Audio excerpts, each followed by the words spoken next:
The House will come to order. The Pledge of Allegiance this morning will be led by Harper Olson from Stover Elementary in Jefferson County.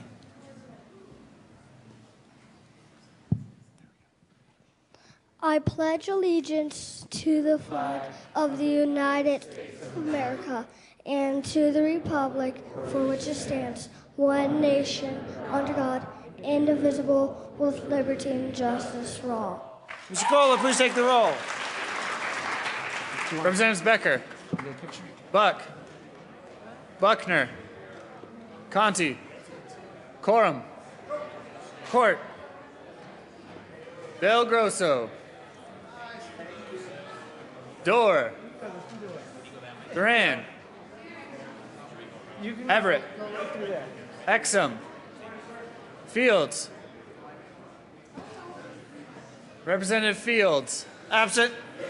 Fisher, Foote, Representative Foote, Absent. I thought I saw him. yeah, I excuse. Garcia excused, Gardner, Representative Gardner, Absent. Giroux,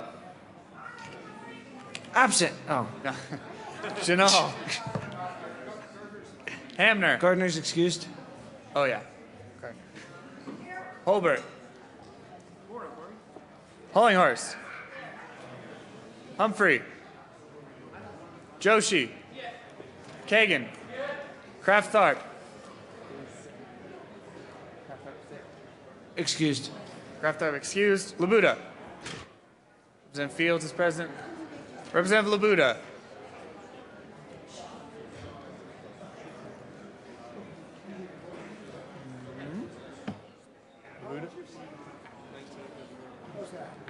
Labuda? Labuda absent. Landgraf. Lawrence. Labuda's present. Lebsock. Lee. May. McCann. McLaughlin. McNulty.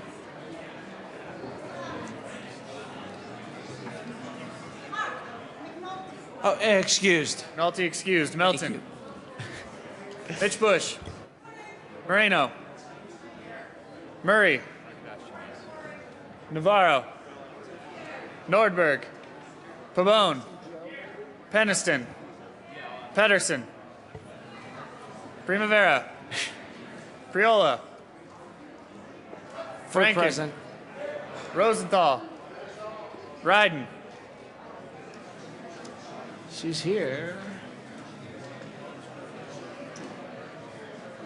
Absent. Foot's present too. Zane.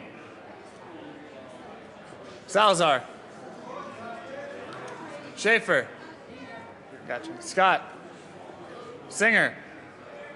Sonnenberg. Stevens. Representative Stevens. Absent. Swam. Zabo. Tyler. Behill. Waller. Williams. Wilson. Wright. Young. Speaker Ferrandino. Morning, Corey.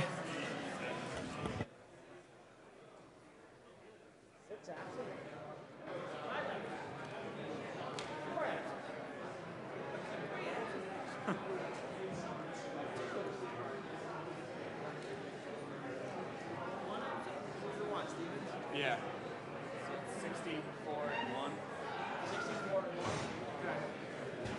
With 60 members present, 4 excused, and 1 absent, a quorum is present. Representative Casey Becker.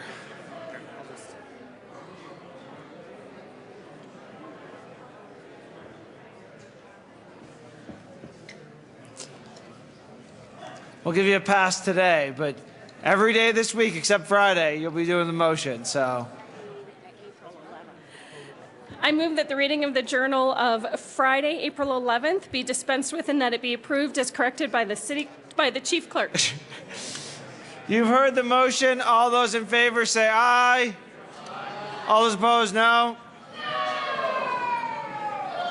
Just because Giroux said no, the ayes have it. Motion is adopted. Announcements, introductions, Representative Peniston and Navarro. Thank you, Mr. Speaker. We just want to remind our colleagues that this week on Wednesday, the Colorado Youth Advisory Council will be here. Hopefully you have RSVP'd for the lunch where they are going to make recommendations from the youth of Colorado to us on behavioral health access, education, the achievement gap, energy development and the environment, career opportunities, and degree options for high school students. These are important issues to the youth of Colorado, and we really ask that you pay attention to these kids and come and listen to them. You don't need to worry about seating. Half of them will be seated in the Senate on Wednesday morning. Half of them will be seated here, and that's been taken care of. Representative Navarro. Members, we have a list of kids who are coming from your district. If you would like to know which student is assigned to your district, please let us know, and we'd be more than happy to get you connected. This is a very important issue for our kids, and we would hope that we could get as many members as possible to the lunch. Thank you. Representative, who wants Schaefer? And Rankin? Thank you, Mr. Speaker. Members, during this session, we've had many rigorous debates about water. How is water used? What is the state plan for water? Representative Rankin and I on the Economic Vitality Caucus are hosting a breakfast with 2 speakers, experts on water and what the water and economy have together and how this is going to work. And Representative Rankin, why don't you tell them when and where this is going to be? This Wednesday, April 16th, Hold on 1 sec. 7:30 a.m. Representative Rankin, can you hold on 1 second? And I'm going to start over. Members, I can't hear the well. Can we keep the side conversations to a dull roar? Thank you. What Representative Schaefer was telling you is how important the water plan is this year, and we have an opportunity for those of you who haven't been exposed to learn all about it. And this is the first meeting this year of the Economic Vitality Caucus, so we will have economic development folks from around the state here to listen to this as well. So this is going to be Wednesday morning at 7:30 in room 112. So it's a great opportunity. We all need to get up to speed on the water plan. Thank you. Representative Schaefer. Thank you, Mr. Speaker. Members, this is for people like me. We are lay legislators. We are not experts on water. This is a precious resource. We're in an arid zone. I hope you can come. A complimentary breakfast will be at 7:30 on Wednesday in room 112. Thank you. Representative Primavera. Oh, sorry, Representative Rankin. Okay, Representative Primavera. Okay, I have a really good friend in the back of the chamber and a former state representative and chair of the Joint Budget Committee. Representative Steve Toole from House District 52 is in the back. If you'll give him an applause and welcome him.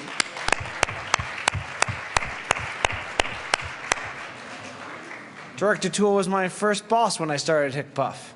So welcome, Representative Toole. Representative McCann. Thank you, Mr. Speaker. So at your desk, each of you should have a memo from the Claw Caucus. We will meet on Thursday. This is our last meeting of the session, and it should be quite interesting because, as many of you probably know, there is a movement to put an initiative on the ballot for the No-Kill Pet Animal Act. So we're going to have a pro and a con talk about the benefits and the cons for this kind of an initiative, and the initiative is printed on the back of your Claw Caucus flyer. So please come on Thursday at noon in room 112 in the basement. Thank you. Lunch is provided. Representative Wilson. Thank you, Mr. Speaker. And colleagues, don't make me make the speaker wrap the gavel up here, okay? Pay attention to this one. Today, we are proud to have in the chamber the first class of the Colorado Governor's School. The Student Advisory Board are here also. Those students are over here. I would ask for you to help me welcome them to the chamber.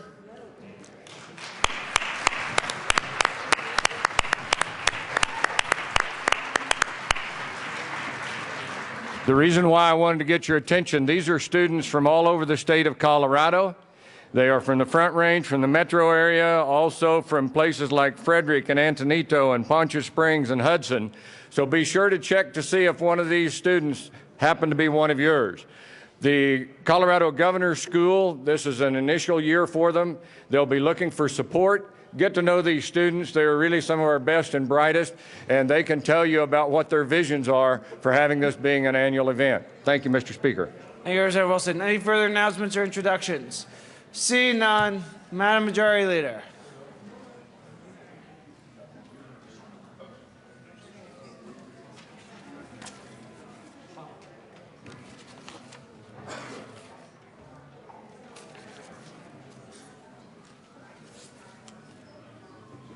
Thank you, Mr. Speaker. I move that the House proceed out of order for consideration of HJR 1017. Seeing no objection, the House will proceed out of order for consideration of HJR 1017.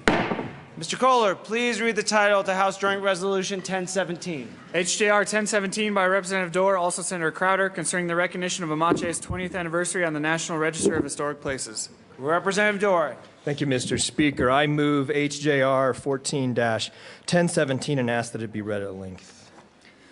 Whereas Amache, also known as the Grenada Relocation Center, is located in Prowers County, Colorado, near the town of Grenada, Colorado, and served as a World War II-era prison camp for Japanese and Japanese-American citizens between October 1942 and October 1945.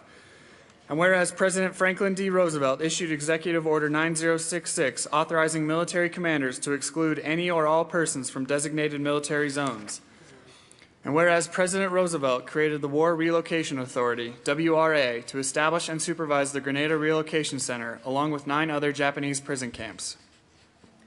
And whereas the creation of the prison camps represented an official effort to quell unfounded public fears that Japanese nationals and Japanese American citizens living on the west coast of the United States mainland served as spies and saboteurs for the Japanese Empire.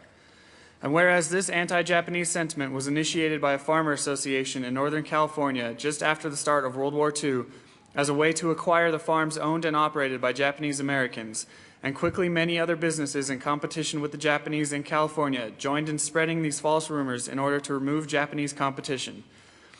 And whereas Colorado Governor Ralph L. Carr stood alone among Western political leaders by taking a principled stand against race hatred and the unconstitutional incarceration of American citizens without due process at the expense of his political career. And whereas the United States government assembled the 10,000-acre Amache site through condemnation of 13 private agricultural holdings and 1 voluntary sale. And whereas on August 27, 1942, the first 212 Japanese Americans to arrive in Amache were from the Merced Assembly Center, where they had been incarcerated for over 3 months to help complete the building of their own prison, and in the following days they were joined by 4,220 others from the same center. And whereas with only a portion of Amache actually finished, these initial prisoners, selected for their skills as artisans, stenographers, clerks, cooks, and other specialists, aided WRA officials in preparing the center as a self-sustaining facility. And whereas in mid-September 1942, trainloads of persons began to arrive from the Santa Anita Assembly Center, and by the end of October 1942, Amache had reached its peak population of 7,566, 2/3 of whom possessed American citizenship, making it the 10th largest city in Colorado at the time. And whereas between October 1942 and October 1945, more than 10,000 men, women, and children of Japanese descent passed through Amache. And whereas prisoners at Amache organized and operated a camp council, a newspaper, hospital, store, Buddhist and Christian churches, and a silkscreen shop that produced 250,000 posters for the United States Navy. And whereas these incarcerated farmers and families produced millions of pounds of wheat and vegetables, as well as raised livestock, poultry, and eggs to support the war effort. And whereas 2 Amacheans were recruited to work in Denver between February 1943 and 1945 for the British Political Warfare Mission, which hired 4 Japanese Americans to do translation work and radio broadcasting to wartime Japan. The BPWM worked in tandem with the Office of War Information and a joint Anglo-American partnership doing radio propaganda. And whereas 953 Japanese American men and women residing in Amache served honorably in the United States Armed Forces, of which 105 were wounded and 31 died in action during the Second World War. And whereas these Amache prisoners fought in Italy, France, and Germany with the famed 100th Battalion and 442nd Regimental Combat Team, and also served with the Military Intelligence Service in the Pacific, and over 40 adults left Amache to work as instructors in the U.S. Navy Japanese Language School at the University of Colorado in Boulder, teaching Japanese to Navy officers who would be serving in the Pacific and later in Japan. And whereas Private First Class Kiyoshi K. Muranaga, an Amache resident, posthumously received the Medal of Honor for extraordinary heroism in action on June 26, 1944, near Suvereto, Italy. And whereas an additional 35 to 40 qualified Japanese Americans refused to report to their draft boards as an act of civil disobedience to protest the injustice of incarceration. And whereas some residents in the neighboring towns of Grenada and Lamar, Colorado, and of Prowers County and other nearby counties overcame anti-Japanese prejudice to provide goods, services, employment, and a much-needed sense of community to the prisoners of Amache. And whereas the WRA dismantled the Amache site following its October 15, 1945 closure. And whereas the last remaining prisoners constructed a stone memorial to commemorate the 114 prisoners who died at Amache. And whereas former prisoners resettled in California, Denver, the Arkansas River Valley, and states east of Colorado. And whereas the town of Grenada purchased the site from the federal government. And whereas the Denver Central Optimist Club, today known as the Friends of Amache, and whose membership includes former prisoners and their families, began making annual pilgrimages to the site's cemetery and war memorial in 1980. And whereas the Japanese American Association of Colorado has been a major donor to the Amache Pilgrimage and the Amache Club for decades, providing and presenting scholarships to deserving high school seniors for their support of the preservation of Amache and the museum. And whereas the Amache Historical Society, based in Los Angeles, where many former Amacheans resettled, is comprised of former prisoners who organize Amache reunions at the site and at locations across the West and contribute to the preservation, restoration, and memorabilia of Amache. And whereas in 1992, Grenada High School students, under the leadership of social studies teacher John Hopper, organized the Amache Preservation Society in Grenada, Colorado, in order to study and understand the tragedy of the unlawful uprooting and incarceration of Japanese Americans during World War II. Since the society's inception, Mr. Hopper and his students have not only restored and maintained the Amache Cemetery and created and continue to operate a museum that preserves the objects, place, and memories of the prison camp, but Mr. Hopper travels throughout the state to teach Coloradans about Japanese forced incarceration. And whereas the Amache Relocation Center was deemed historically significant in the areas of military history, legal history, and ethnic history under the United States Secretary of the Interior standards for listing on the National Register of Historic Places in 1994, and was subsequently designated a National Historic Landmark in 2006. And whereas in 1994, the General Assembly passed a Senate joint resolution concerning the creation of a memorial on the state capitol grounds honoring Governor Ralph Carr and the Japanese American community. And whereas the memorial pod, including a planter and plaques honoring Governor Ralph Carr and prisoners at Amache, was dedicated on September 18, 1996, and funding for the memorial was provided by the Colorado Bar Association, the Japanese American community, and the general public of Colorado. Now therefore be resolved by the House of Representatives of the 69th General Assembly of the State of Colorado, the Senate concurring herein, that we, the members of the 69th General Assembly, hereby recognize the 20th anniversary of Amache's listing on the National Register of Historic Places and honor all Coloradans who stood up against this unconstitutional act of moving and imprisoning American citizens without due process of law, and hope all Coloradans remember this important part of our history. Be it further resolved, the copies of this joint resolution be sent to Governor John Hickenlooper, Lieutenant Governor Joseph Garcia, William Convery, State Historian, History Colorado, Edward C. Nichols, President and CEO, History Colorado, J.J. Rutherford, Director of Education, History Colorado, Dr. Bonnie Clark, Professor of Anthropology, University of Denver, Ikuhiko Ono, Consul General of Japan in Denver, Minori Tonoai, President of the Amache Historical Society in Los Angeles, James Hayda, President of the Amache Club, Jane Daniels, President of Colorado Preservation Incorporated, Rob Whitwer, former state legislator, Adam Schrager, Vicky Tanawaki, President of the Friends of Amache, John Hopper, teacher and head of the Amache Preservation Society, Dr. Robert Fuchigami, Professor Emeritus, Amache historian, Joe Marble, Chair of the Board of Commissioners, Prowers County, Clayton DeForest, Mayor of Grenada, Colorado, Derek Okubo, Executive Director, Human Rights and Community Partnerships and former President of the Denver Optimist Club, the Colorado Board of Education, Judge Kerry Hada, and Colorado's congressional delegation. Representative DORE. Thank you, Mr. Speaker. You may be seated. And Corey, thank you. That was a longer tribute than normal, but I appreciate it. Members, I had an opportunity in June, this past June, to go down to Grenada, Colorado for the reunion, an annual reunion of the Amache families and their descendants, and partook in an incredible experience, a moment that I frankly, I won't forget, because I didn't expect the impact it would have on me, and the reason I'm here today in front of you. When I showed up, and this camp, frankly, right now is just, it's a lonely, desolate place. And if you blink, you drive right by it. But there's a sign that says, basically, turn right, and you go into it. And there's the leftover foundations of many of the buildings that were home for a period of time in our history where we took citizens of our own country and placed them behind barbed wire, behind 8 posts of where gunmen sat to make sure that they stayed there. And they did nothing wrong. All they did was they were born of a certain nationality. And as I walked around with the group, stories were told of this camp and the experiences that either they had in some cases, but in many cases their parents had there. And we got to a point where we got to the small cemetery. And the cemetery is a location where some that entered the camp but did not leave it because of health reasons and others who passed away there are buried. And there was the dedication there, and we're speaking about the Japanese Americans and what they did, not only at the camp, but what they were willing to do for their country. Many of them signing up for the military, the very military that had posted guards around this camp. They signed up for it so they could fight for this nation in World War II.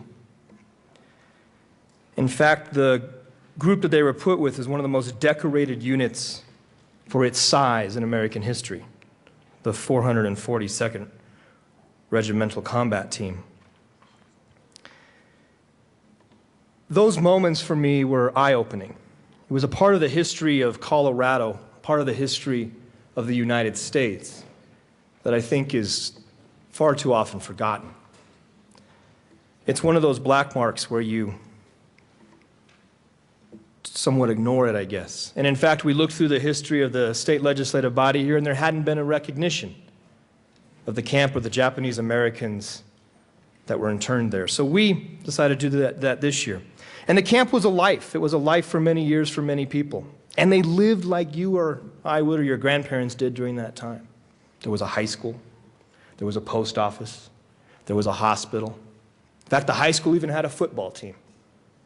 And at one point, the football team played Holly, which is just down the road, in a game of football. And the camp members at the Amache High School beat Holly 7-0. The story is told that one of the Holly players actually was Roy Romer. And he will tell that story if you meet with him. So they are undefeated on their home field, as they would say, because Holly did something, that high school did something that others didn't. They visited the camp and played there, and played that game there. The only home game that Amache had. And the only, so Amache, the students that played, now the adults that played in that game will say they were undefeated on their home field. But so this camp holds, obviously, the memories for those that lived there, but for us, I think it needs to hold something more. A moment to educate ourselves that no matter what is going on, we cannot allow prejudices and fear do things that are frankly wrong and are a disservice to other country members. And I think that's what we can learn going forward, if nothing else, that we've made mistakes in this country, and we can make sure that we try not to make those type of mistakes again. God forbid that we were in situations like we were back in the 1940s. So members, I ask for your support in this and recognition and time to think and just recall what we've done here today in recognizing what they did in their service for their country, even being treated in maybe one of the worst manners you could be at that particular time, the Japanese Americans and the families that for a few years had to call Grenada, Colorado home. Thank you. Representative Lebsack. Thank you, Mr. Speaker. Watashi no onamai wa Representative Steve Lebsack. My name is Representative Steve Lebsack.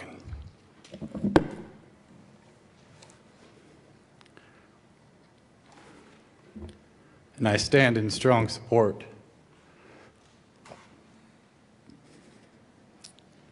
of House Joint Resolution 1017. Members, citizens, what the American government did to the Japanese Americans in the 1940s was an atrocity. Incarcerating American citizens is not only a direct violation of our Constitution and constitutional rights, but it's a violation of humanity. And so my plea for this body and us as Americans today is that we don't forget history, and we make sure that history isn't repeated. We heard from Representative DORE, and thank you, Representative DORE, for bringing this resolution. It's really important that we remember and always do continuous improvement as a people and as a society. And so that's why I'm going to make sure that every single piece of legislation that I review is not going to be a violation of my constituents' civil liberties. It's absolutely imperative. In fact, it might be the most important thing we do at the Capitol, is to make sure that we're not violating the civil liberties of our constituents and Americans and Coloradoans. And so I stand here with great pride, honoring the Japanese Americans for their service to our country, and knowing that we will be a better people in the future. Thank you, Mr. Speaker. Representative Labuda. Thank you, Mr. Speaker. Members, I urge all of you to go and visit this national landmark. I visited it shortly after 2006 when it was changed from the National Register of Historic Places to becoming a National Historic Landmark. And if you walk through it, it is very desolate looking. And you read some of the things that were left by, in my case, it was the teenage girls because I had teenage daughters. It's something that we need to go and visit and never forget. Thank you, Mr. Speaker. Representative Wright. Thank you, Mr. Speaker, and colleagues. I first want to thank Representative DORE for bringing this resolution, 1017. This is a topic that needs to continue to be talked about, and I want to say that I'm also encouraged and inspired by my colleague, Representative Lebsock's remarks, being a colleague from the other side of the aisle, that this is a topic that both sides of the aisle can come together on, and that's our fundamental civil liberties as citizens of this country. You know, World War II undoubtedly was a heroic time for this country, our greatest generation, and I'm thankful for our veterans that served during that time, but there were some significant black marks as well.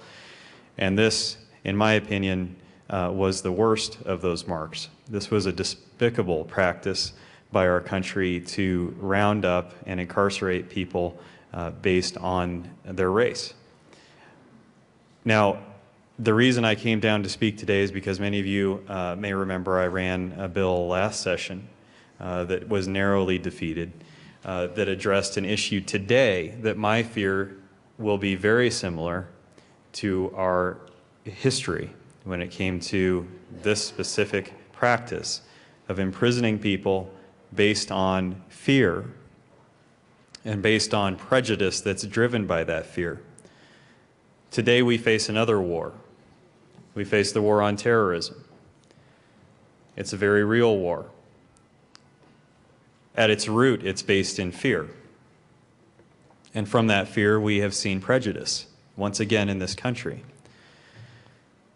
And it's a very slippery slope that we could potentially go down, once again, when we've had provisions buried in our federal law and signed now by 2 presidents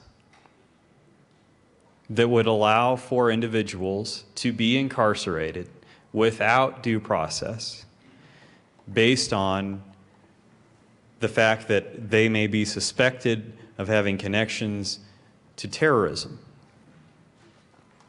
How much more of a vague enemy can you get than terrorism?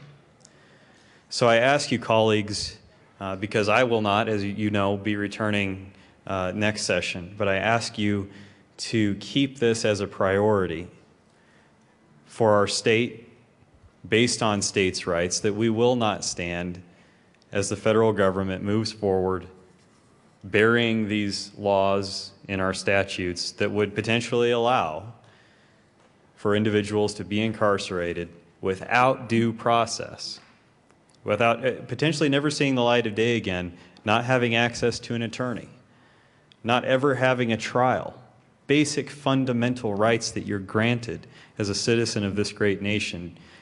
I would ask you to consider those things and to work against those things in honor of our Constitution. Thank you. Representative Wright.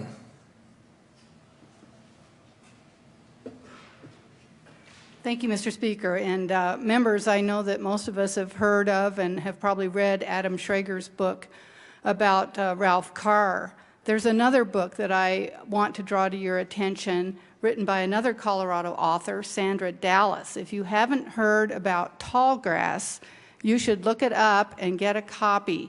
It is a fictional account of what happened down at Camp Amache in the surrounding community.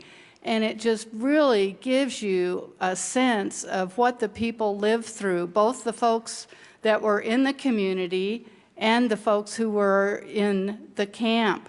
And I just want to recommend that as just a very compelling, it's a mystery novel as well, but it's a very compelling story, and it just really gives you a sense of what those folks went through during that time. And certainly appreciate having this resolution brought today. Thank you, Representative DORE. Representative Sane. Thank you, Mr. Speaker. Also rise in strong support of this resolution and appreciate Representative DORE for bringing it. And what I want to say is perhaps real patriotism is not turning your back on your country when your country's turned its back on you. Patriotism isn't like a garment that you can put on each day, and it's not always cheerleading. It's also reminding your country what it was founded on when it goes astray, because you love your country. And America is a big idea. It's a big idea, and it's always embraced everyone who has embraced our Constitution and what our Declaration of Independence stands for. So I want to say to all of our Japanese Americans and their descendants, thank you for being patriots. Is there any further discussion? Mr. Assistant Majority Leader. Thank you, Mr. Speaker, and I want to thank the members and Representative DORE who's spoken about this resolution. I'll be brief. Those who don't remember their history are condemned to repeat it. And we have looked at our nation's history. We have seen in this case, and I appreciate Representative DORE bringing this resolution, because we can't just remember the good about our country. We must remember the dark times, the dark moments, the times when, and there were discussions about violation of our constitutional rights. It's more than that. Our constitutional rights are simply a reflection of the morals of our country and of who we are. And some days, and in this particular time in history, we violated those moral obligations, those moral rights. So I think that's what we have to look at when we, again, discuss and debate the laws here. We can talk about whether they're constitutional or not, and we can talk about whether they're fit within certain titles and certain mores and the rubrics of the rules, but at the end of the day, it's about morality. It's about what's right and wrong. It's about looking back at ourselves and saying, can we live with this moment? How will our future generations look upon us? And I wish that more time was taken when these actions were taken against our good friends, the Japanese, because we've come to learn more from them and are better for them because of their contributions, not just in the United States of America, but all over the world. And because of a lack of moral judgment that was based, frankly, in discrimination and racism and wrongheadedness, we made a bad decision. And we have rewritten why we do these things many times, but this is an opportunity for us to call this part of our history what it is. And it's a black time, a dark time in our history. So again, Representative DORE, thank you for bringing this to us. We have to remember our history. Otherwise, we are condemned to repeat it. Any further discussion? Representative DORE. Thank you, Mr. Speaker. I want to thank the representatives, my colleagues that came up here and spoke, because they're exactly right. And I'd hope some students would still be up here when I made these last remarks, but they aren't. But it's important for us to make sure that this part of our history, even though it's something that hurts to talk about, is spoken about in our schools. Because if the children don't learn about the mistakes that we've made in the past, as Representative Pabon said, we are doomed to repeat it in the future. The dignity of human life always should be the grounding and the foundation of what we base all of our actions and all of our laws on. And when we act against that or fail to recognize that, we do act immorally. And that is what happened not that long ago in our history. I ask for a yes vote. Seeing no further discussion, the question for the House is the passage of HJR 1017. Is there any objection to taking a voice vote? Seeing none, we'll proceed in that manner. All those in favor of HJR 1017 say aye. Aye. All those opposed, no. HJR 1017 is adopted. Representative DORE. Thank you, Mr. Speaker. I ask that today's roll call be added as co-sponsors. Seeing no objection, the current roll call is made the co-sponsors of HJR 1017. Representative DORE.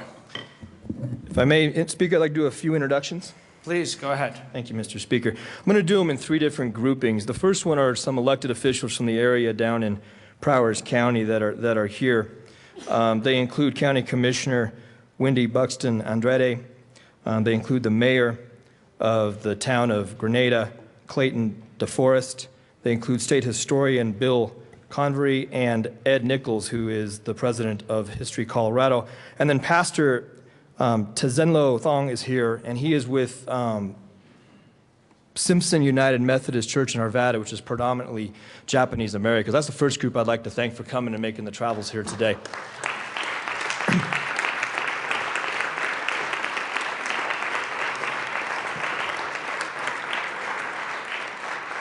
Thank you. The second group, and these are all survivors of the camp Amache, who came here today to join us. Robert Fuchigami, James Hada, Ayoko Okubo, Derek Okubo, and then Margie Tanawaki, who was a prisoner in a camp in Death Valley, Colorado, but she has organized the pilgrimages to Camp Amache since 1976. Would you all recognize them?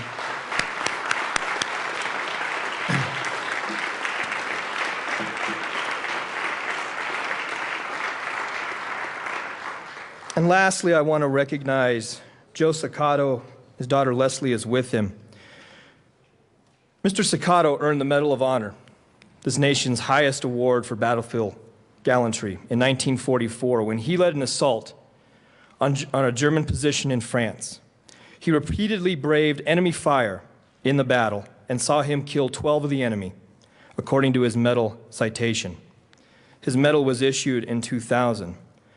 More than that, he was a camp internee as well in a camp in California. He is a testament, a living testament, that even when your country, as Representative Sain said, turns against you, you can still go deep to that patriotism and fight for it and earn its highest medal. And thank you, sir, for being here today.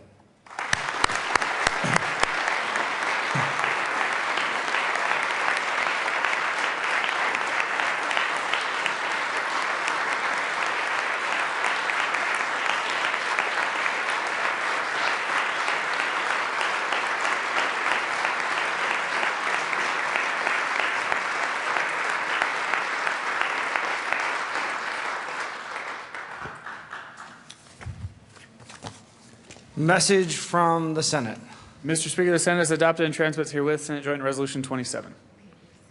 Madam Majority Leader. Sorry, hold on. Introduction of resolutions. Senate Joint Resolution 27 by Senators King and Newell, also Representatives Exum and Scott, concerning declaring the week of May 11th through 17th, 2014 as Police Week in connection with declaring May 15th, 2014 as Peace Officers Memorial Day. Madam Majority Leader. Thank you, Mr. Speaker. I move the House suspend the rules for immediate consideration of Senate Joint Resolution 27. Seeing no objection, the House will suspend the rules for immediate consideration of SJR 27. We're going to take a brief recess. The House will stand in a brief recess.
But you're not going to.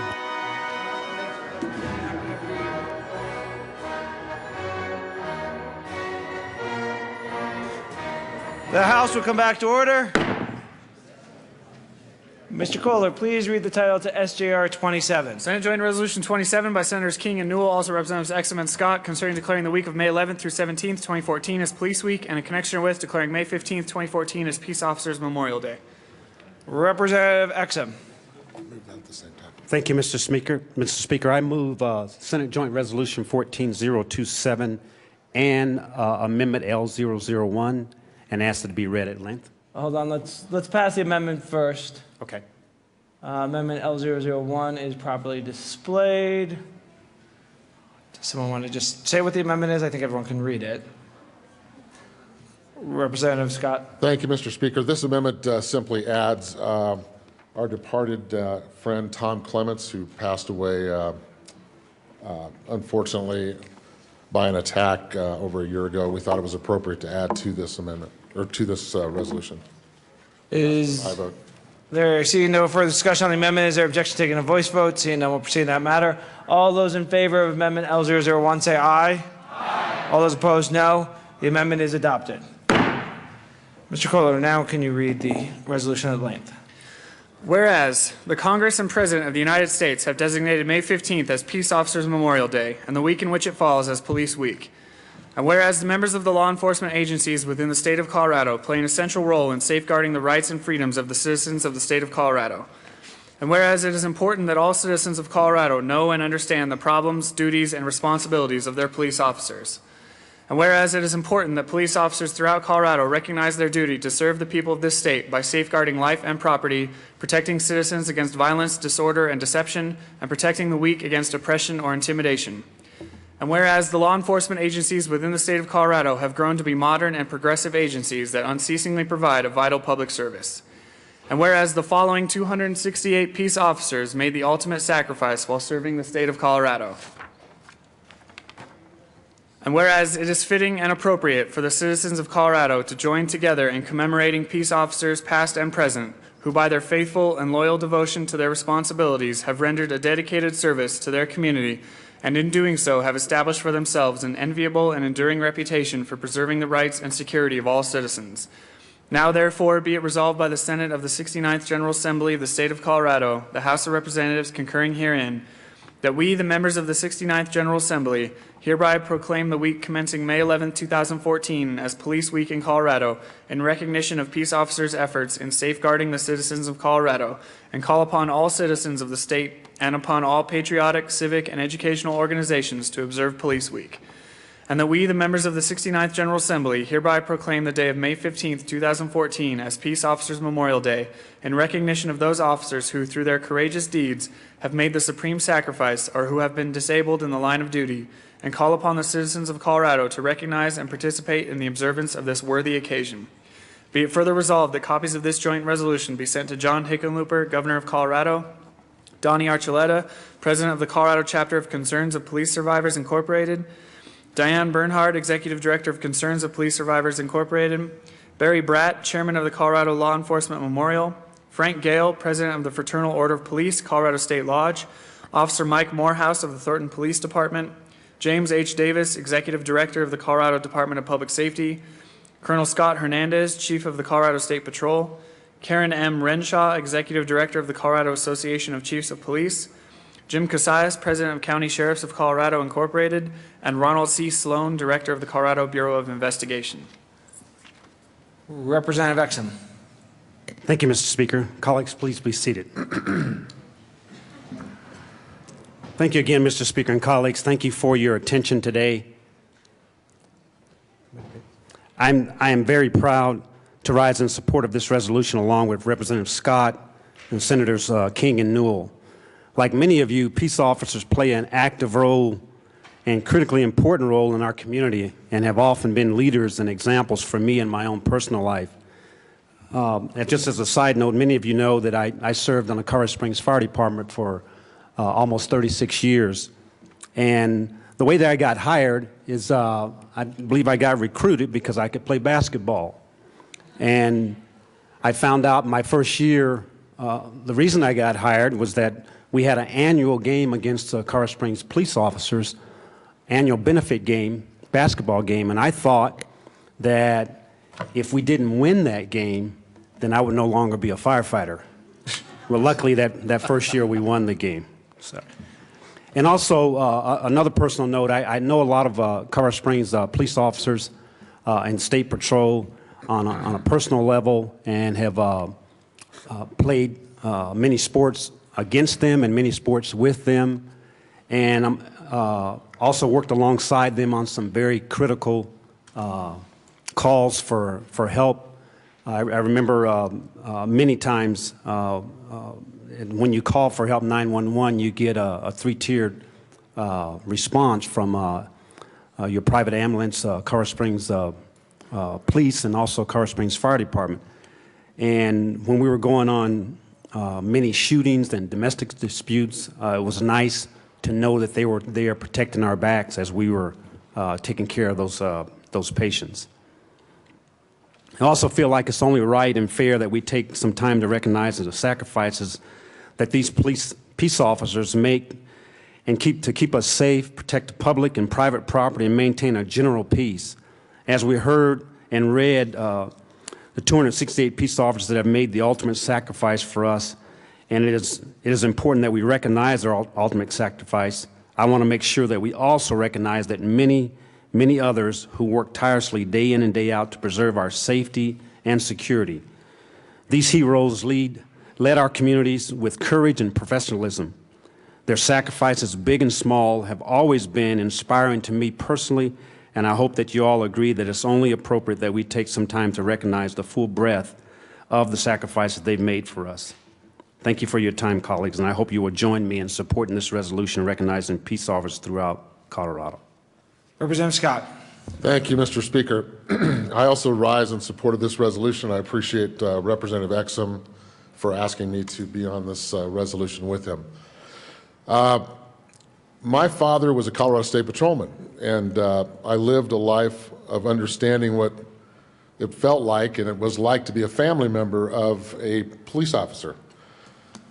It's an interesting proposition, to say the least. You don't realize when you're young what your father or your spouse does. But as you get a little bit older, you start to understand a little bit more about what they go through every day. And to have a job that at any moment your life could be taken. The gravity of that is something I don't know that people fully understand. When your father or your spouse or your mother leaves that day for a shift, you really don't know if that's your final goodbye.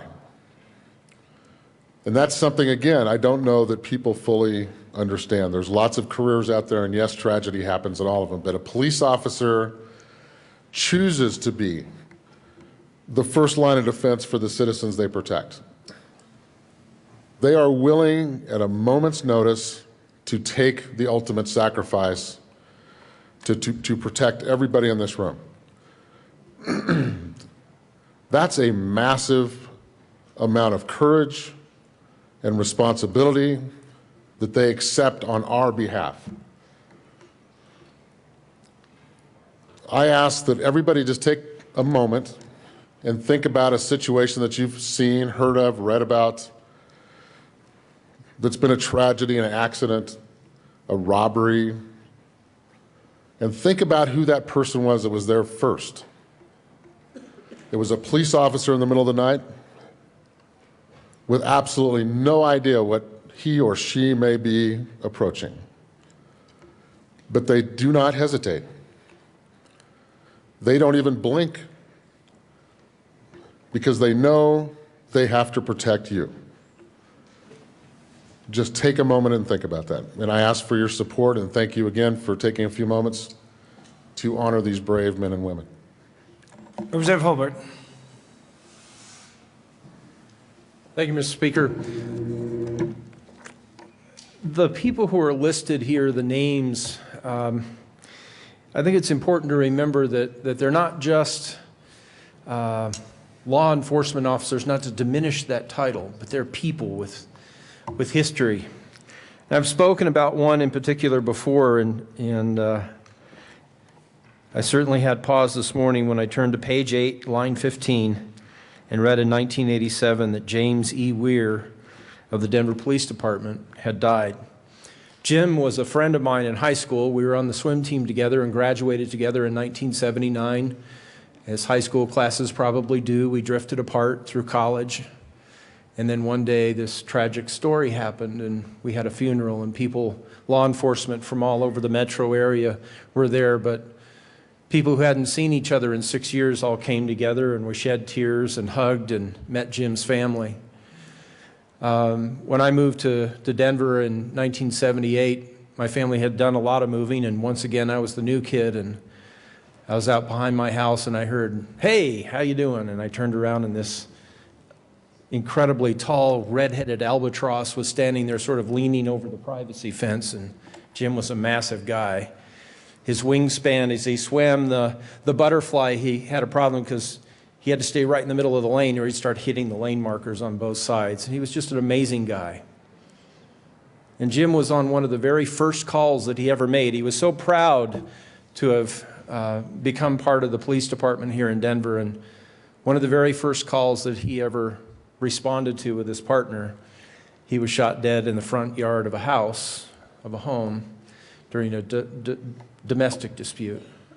So we didn't have much time to work in the field that he so longed to be part of, but he gave his life. And I know that Jim was excited to be part of that, but I'm sure never anticipated that the end would come so quickly.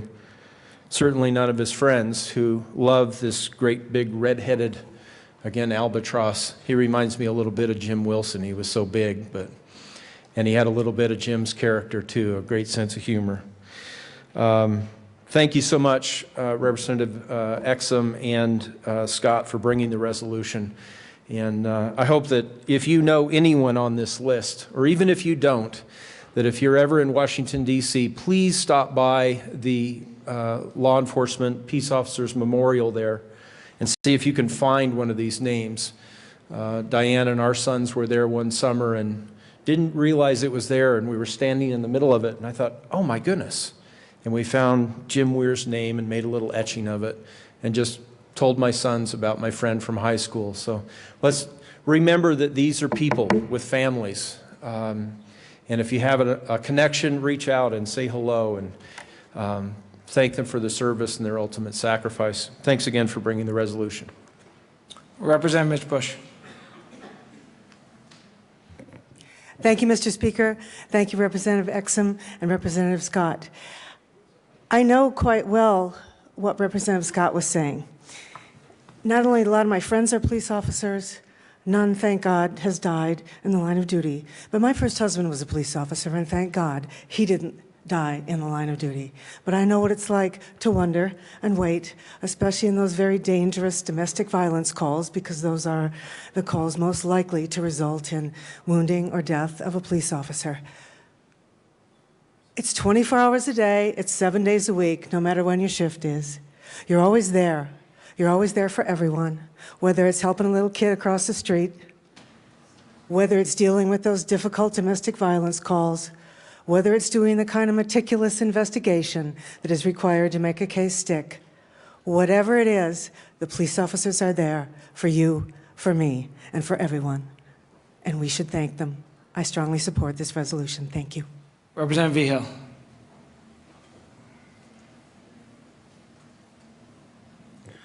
Thank you, Mr. Speaker. As a former certified peace officer of the state of Colorado and the 12th Judicial District Attorney's Office, I rise in support of Senate Joint Resolution 1427, and I thank representatives for bringing this resolution up today. And it's an honor to be up here. As a peace officer, many times our families don't know where we're at for days at a time, especially under these classified drug-related incidents. And so it really makes it hard on them to be able to deal with that. It makes it hard on you, makes it hard on your marriage, makes it hard on your children. You know, it's really hard to be out there and not be able to talk to anybody outside of your core group, your team, and we train a lot to do the things that we do, to be able to rush in. People are rushing out. It's incredible.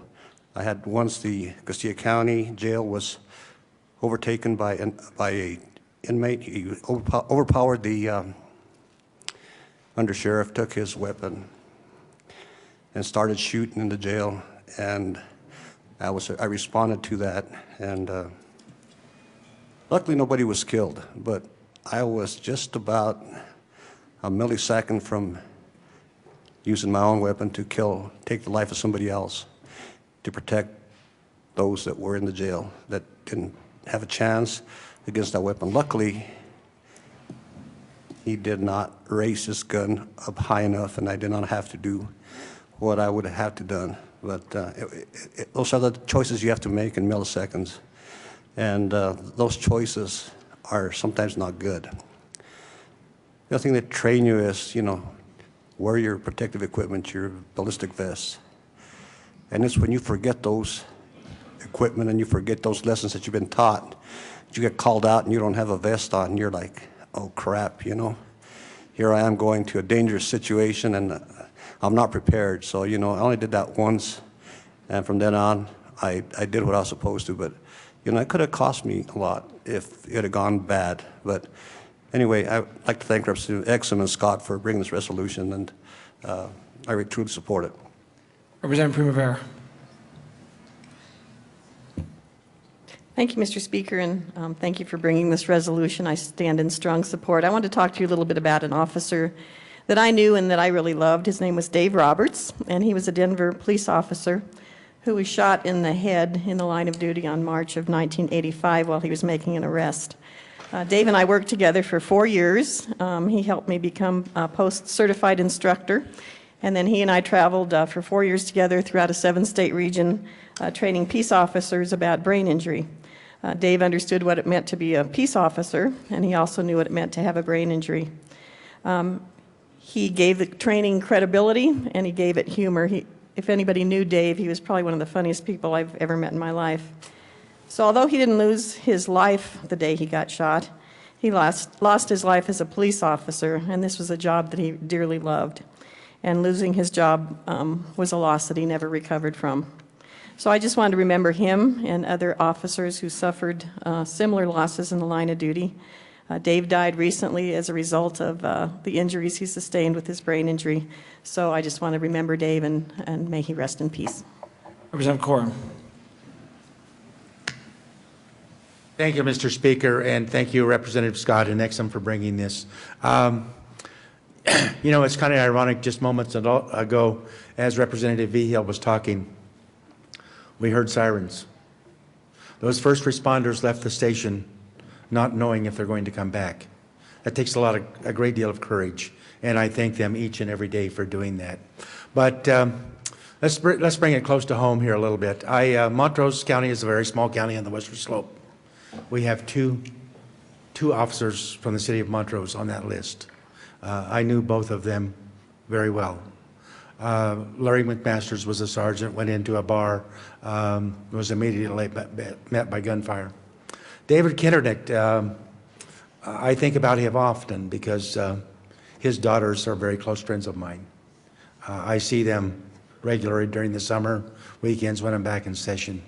But those young girls growing up, losing their dad is something that should never happen. And I thank you so much for bringing this. Representative Murray. Thank you, Mr. Speaker. When I saw the list, I went through to find Ray Lewis of the Castle Rock Police Department, who in 1946 was killed by a criminal in the B&B Cafe. And it's a well-known story in Castle Rock, and there is a bullet hole in the ceiling of the B&B Cafe. So if any of you go in there, you will know the story. On his last day, Ray told his wife, Ruth, that he had to check the water tanks Apparently, after doing that, he went to his friend Ross King's grocery store located in the Rhyolite Stone building on the northwest corner of 4th and Wilcox Street, kitty corner from the B&B. Rhyolite is what the rock is made of in Castle Rock, and many of our buildings are. He was there when the cafe customers noticed someone who looked just like Manuel Perez, 17, pictured in the Rocky Mountain News, who was wanted for shooting 2 Denver police officers several days before. According to a 1946 magazine, Timely Detective Cases, the officers were shot after responding to a house on Denver's Lawrence Street where Perez was arguing with his girlfriend. He pulled out a pistol, shot both in the kidney area, and escaped. Both would survive, and a massive manhunt began.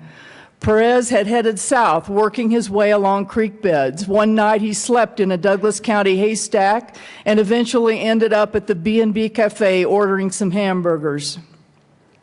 2 Castle Rock men, recently returned war veterans, this is 1946, looked at one another and noticed him. According to the magazine, Dale Ridenour, 22, said, "Hey Martin, look at that bird in the 3rd booth." Martin Nelson, 23, glanced toward the 3rd booth. "Odd-looking duck," he said, and acting strangely, too. Perry walked in, and the 3 of them decided it was Perez.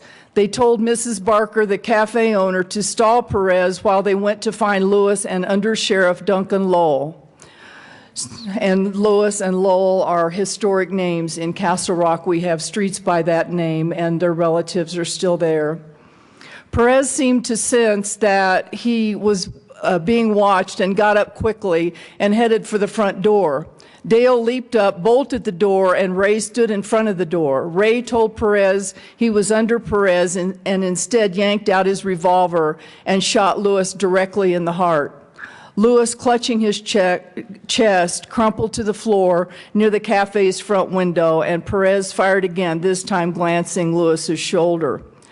In the end, the crowd subdued the criminal, and angry crowds heard about this. They came to get Perez to lynch him, and that was stopped by another community member, and he was taken to the El Paso County Jail rather than to the Douglas County Jail. He had 4 young children, and to help the family, a fund was established, and many, including Adolph Coors and May Bonfils Berryman, contributed. I wanted to tell that story because it says so well how we all know those places, we know those names. It's all part of Colorado history, and we have always been cared for by our officers who have been a part of the community. So God bless them, and I also want to shout out the name of Ron King. That was in 1999. He was a motorcycle cop that I knew, and we used to park bikes to raise money for the DARE program, and he was on his motorcycle on duty when he was hit by a drunk driver. He was a great man, and we honor him today. Thank you. Representative McCann. Thank you, Mr. Speaker. And I also rise in support of this resolution and thank Representative Exum and Scott for bringing it. Some of you know that I served as manager of safety for the city and county of Denver for a number of years. And in that role, I became quite aware of the challenges and also the fulfillment of the jobs of firefighter, police officers, and sheriffs, because I saw them day to day and rode with them in the police cars, and also, unfortunately, visited with officers in the hospital who had been wounded. So it's really quite a sacrifice that they provide for our communities. They also get a lot of rewards and a lot of joy out of committing their lives to the safety and health of our communities. Unfortunately, while I was manager, there were 2 firefighters who died while on duty and a deputy sheriff. And those are truly some of the saddest occasions you want to be involved in.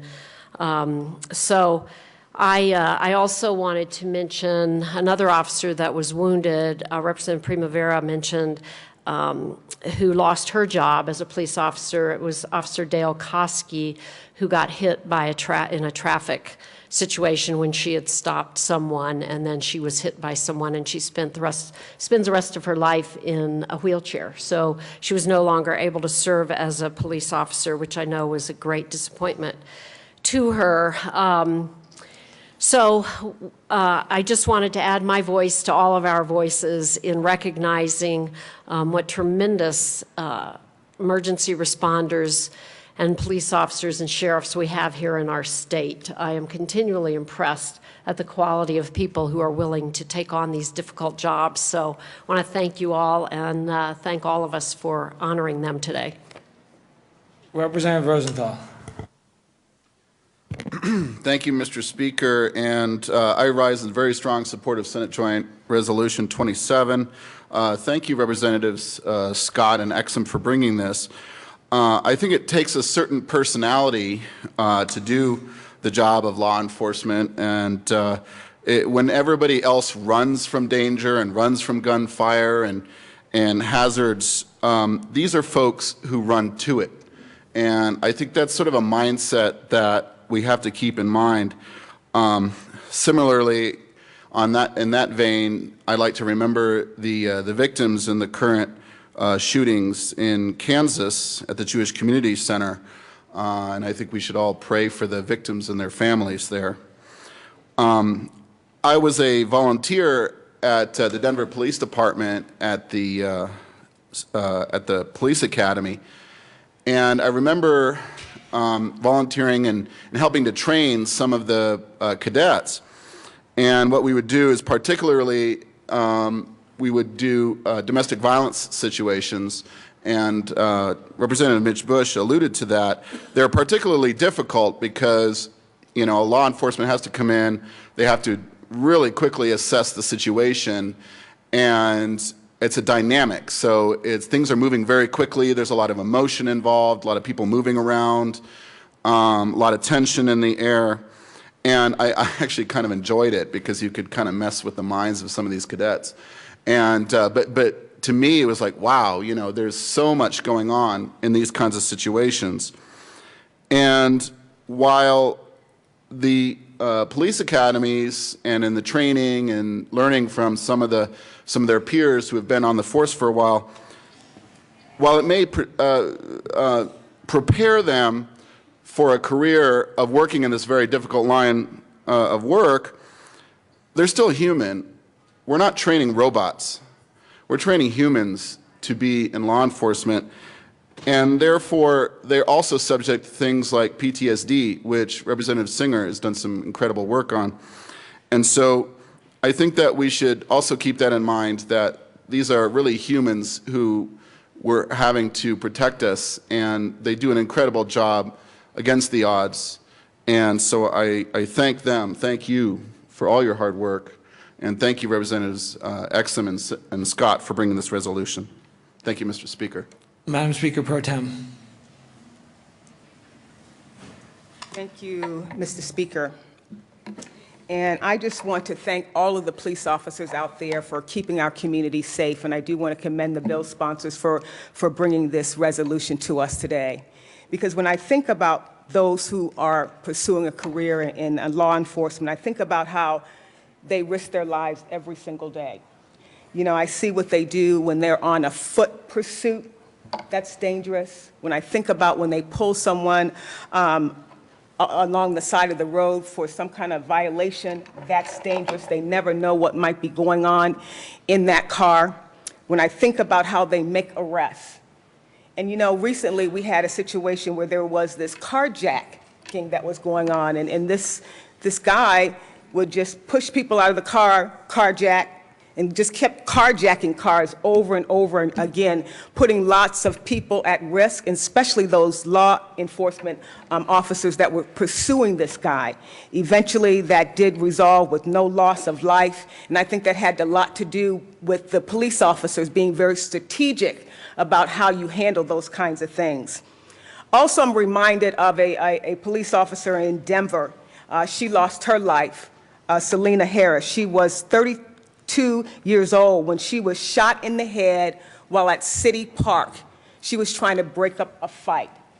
I went to her funeral, and at that time, I think her daughter was like 10 years old, and she was able to give tribute to her mom at 10 years old.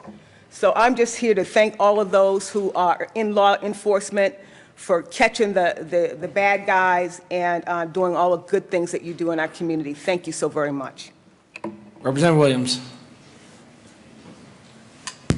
Thank you, Mr. Speaker. And I rise in support of SJR 14027 and want to thank Representative Scott and Representative Exum for bringing this resolution before us today.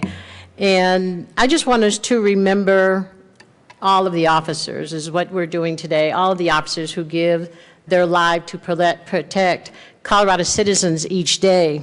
And as we remember Officer Selena Hollis, who was a constituent of mine, and Officer Hollis was at the City Park Jazz Festival and was trying to break up a fight, trying to protect our youth, trying to protect those who were in attendance, and was shot in the head. And you know, Selena was 32 years old. She left a 12-year-old daughter and who's being raised by her grandmother and her aunts and uncles today. So I just want to say that, you know, she gave, as many others, the ultimate sacrifice. She gave her life to protect others. And I think it's so important to thank those here, our police and our first responders who protect the lives of our Colorado citizens. And again, I want to thank the sponsors for bringing this resolution to us today. Thank you. Mr. Speaker. Thank you, Madam Speaker Pro Tem, and I rise in strong support of this resolution. First, let me thank, and I know we don't always see the work they do, but the Colorado State Patrol, who protects us day in and day out, and I know we have several here, and we'll welcome them later, but, you know, as in leadership, I get to hear what they do a lot more than we do as just normal members. And some we see, and we see at the metal detectors protecting us, but they do a lot more than just that. And so thank you for keeping us safe, both here at the Capitol and in our districts when we need help as well. As Representative Scott mentioned, I wanted to rise in support and thank the family who are family members of peace officers. As all you know, my husband is a federal law enforcement officer. And so I know what it is to go through and, you know, wait up late at night, wondering if what's going on, if your spouse or your family member is going to come home. You know, this morning I said goodbye to Greg, and then I know he's going to be gone till 10 or 11 sometime tonight. Don't know what he's doing, don't want to know. I always feel better, I sleep better if I don't know specifics, but I know I won't get a good night's sleep till he's home and I know he's safe, or at least I get a text. Peace officers do so much for our community day in and day out, and they do it without wanting recognition. My brother-in-law, who lives in Centennial, he's a great example of this. He actually works with my husband as a federal law enforcement officer. And I was watching, we all remember the shooting in the Arapahoe High School, and I was watching the TV, and I saw my brother-in-law on TV at the track and helping when the kids were coming out and doing the work to check all the kids to make sure everyone was safe. And so about a month or two later, I took my brother-in-law to the memorial service for Claire Davis.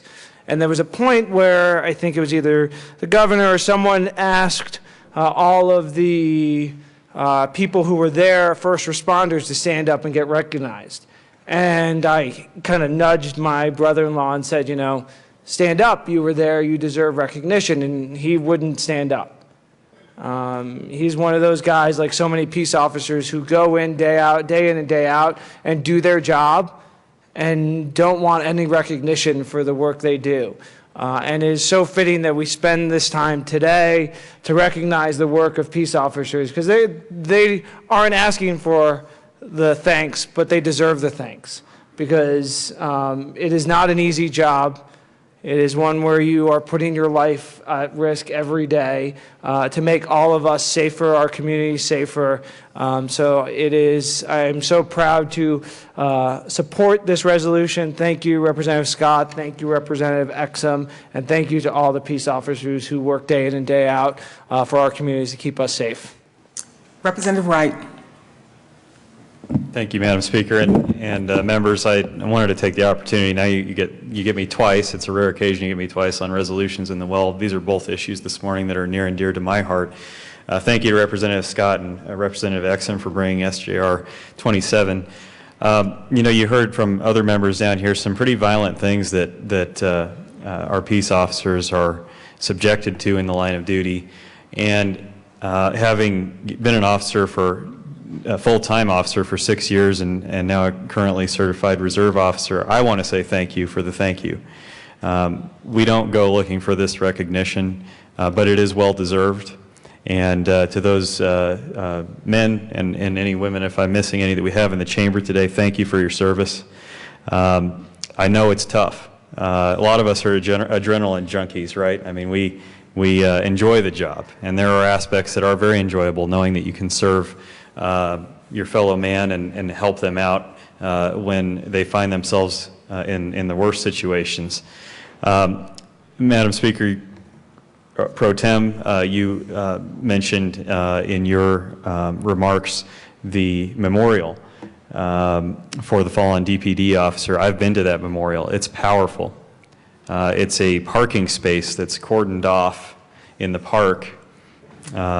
And it's powerful when you stand there knowing that that's where a fine, heroic woman in uniform stood up to the worst amongst us and lost her life, leaving behind her 10-year-old daughter.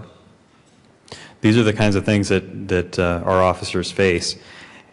And I wanted to also point out one thing that hasn't been addressed, and that's some things that our men and women in uniform are faced with who have not lost their lives. But there's on the job we used to call it cop talk, but you see a lot of terrible things as a cop, and you end up talking in a certain way, and you guys know what I'm talking about. Mr. Speaker, you may hear some of it at home as well, where if you sit down to a normal conversation, people look at you a little strangely because of some of the things that you're talking about, things that you've seen on the job, some pretty terrible things. And you get kind of a weird sense of humor. But it's a coping mechanism to be able to talk with your colleagues about these things. Because of some of the things that these folks see, many of them suffer at some point in their careers from all this stuff building up in their heads. Some of them reach a point where they're struggling with post-traumatic stress disorder, and I think that's something that needs to be addressed at a state level to make sure that PTSD is recognized as the injury that it is for our men and women in uniform. So I would ask that you remember that as we move forward. Let's think about not just those that we've lost and their families and their spouses, but also think about those that are suffering with illness due to their service. And I thank you for the time. Mr. Assistant Majority Leader. Thank you, Mr. Speaker. I too want to thank the peace officers here, the Fraternal Order of Police, and those who walk a beat or answer the call and do the difficult work of keeping our communities safe all across Colorado and all across the country. Scripture tells us that none of us lives to himself and none of us dies to himself. Remember those officers today who devoted themselves so fully to others, to protect and to serve, that in the process they were willing to give their lives. Bobby Kennedy once said, "The fight against crime is a fight to preserve that quality of community which is at the root of our greatness." These peace officers today that we recognize, they exemplified the very idea of citizenship. That with our God-given rights come responsibilities and obligations to ourselves and others. They embodied that idea. That's the way they died. That's how we must remember them, and that's how we must live. Thank you, Mr. Speaker. Representative Foote. Thank you very much, Mr. Speaker. And I, along with all of you, wanted to recognize the ultimate sacrifice many of our peace officers had made. Too many. Of course, one is too many. And one thing I wanted to highlight in addition to that, because no one's really talked about it here, is just, in many cases, the difficulty of the everyday job. And some folks have mentioned it, Representative Wright mentioned it as well, and talking about the cop talk and so forth. But I've read a lot of police reports over the years, and I think probably 90%, 95% of those police reports have something in there about how one of the individuals involved was intoxicated or on some kind of controlled substance or acting strangely, and they're not at their best. In fact, many times they're at their absolute worst. And these are the situations that police officers go into, we ask them to go into to try to control and to try to figure out, and if needed, make an arrest or later on prosecute somebody for wrongful deed. And these are very tough situations. These are situations where police officers go in and they're subject to assaults, they're subject to all kinds of difficult things that when I read the reports, it's sanitized. It's when it's on the paper and it's black and white, it just basically states the facts. But trying to put yourself in that situation and having to make those split-second decisions, and also being subject, of course, as we do in our society, having being second-guessed or Monday morning quarterbacked, or these are things that peace officers always have to deal with, and it makes their job, I think, one of the most difficult jobs we have in this country. By the time many of those defendants come to court, they've sobered up, they're cleaned up, their attorneys told them to be on their best behavior, and they try to make a good impression if they can in front of the judge. But when they're on the street or when it's a call and they're at their worst, they're angry, they're intoxicated or altered in some kind of way, that makes the peace officer's job so much more difficult. So I just wanted to add that to the conversation, and in addition to what's been said, and I do thank the sponsors for bringing this, and thank you to all the peace officers across the state for the jobs that you do every single day. Is there any further discussion? Seeing none, is there any objection to taking a voice vote? Seeing none, we'll proceed in that manner. All those in favor of SJR 27 say aye. Aye. All those opposed, no. Senate Joint Resolution 27 is adopted. Representative Scott. Thank you, Mr. Speaker. I would ask that the morning roll call be added as co-sponsors. Seeing no objection, the current roll call made co-sponsors of SJR 27. Representative Exum. Thank you, Mr. Speaker. We have a number of members of our law enforcement. If you would stand, and colleagues, please recognize them, and thank you for coming. Thank you for your service.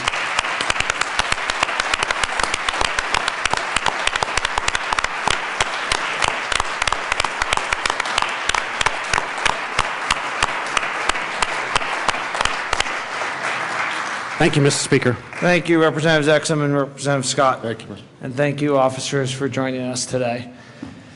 We will proceed to our next order of business, third reading of bills, final passage.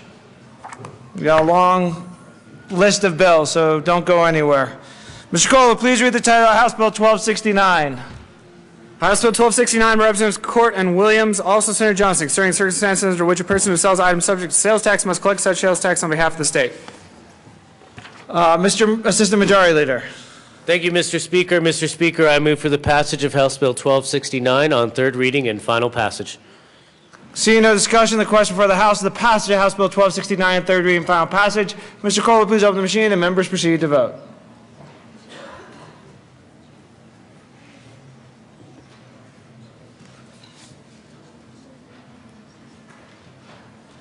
Representatives Coram and Waller.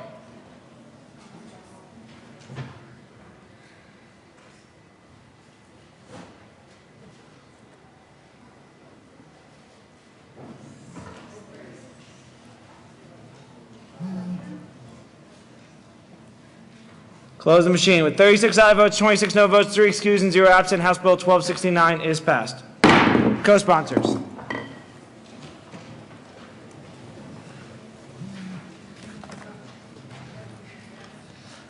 Close the machine. Mr. Kohler, please read the title of House Bill 1279. House Bill 1279, Representatives Primavera and Young, also Senators Heath and Shuffle, concerning the creation of state income tax credits to reimburse the business for personal property taxes paid in the state in connection with reducing an appropriation. Mr. Assistant Majority Leader. Thank you, Mr. Speaker. Mr. Speaker, I move for the passage of House Bill 1279 on third reading and final passage. Seeing no discussion, the question for the House is the passage of House Bill 1279 on third reading and final passage. Mr. Kohler, please open the machine and members proceed to vote.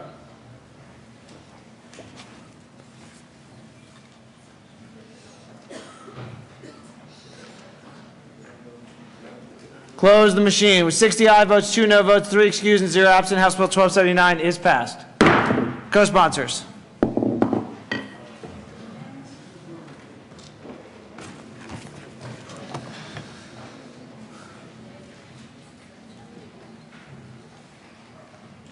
Close the machine. Mr. Kohler, please read the title of House Bill 1317. House Bill 1317, Representative Duran, all Senators Nicholson and Gonzalez, concerning modifications to the Colorado Child Care Assistance Program in connection with aligning eligibility and authorization, addressing affordability by reducing co-payments, improving provider reimbursement rates, increasing access to quality care, improving technology, infrastructure, administration, making an appropriation. Mr. Assistant Majority Leader. Well done, Mr. Kohler.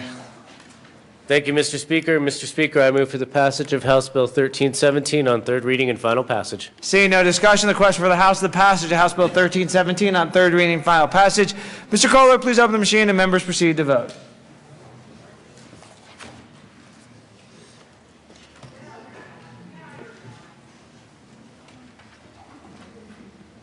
Representatives Del Grosso. Close the machine. With 38 aye votes, 24 no votes, 3 excused, and 0 absent, House Bill 1317 is passed. Co-sponsors.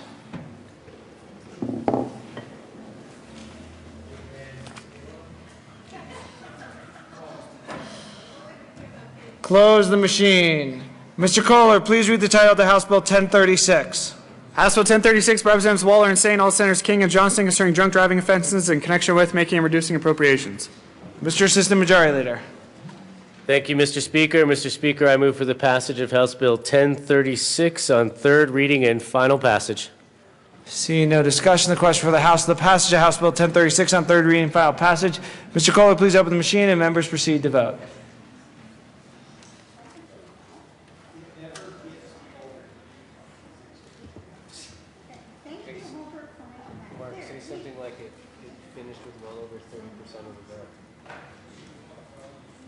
Close the machine. With 56 aye votes, 6 no votes, 3 excused, and 0 absent, House Bill 1036 is passed. Co-sponsors.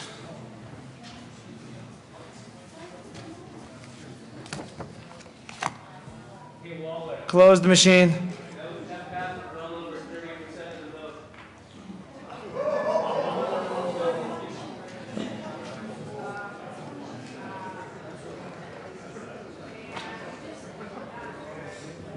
Mr. Kohler, please read the title of House Bill 1118.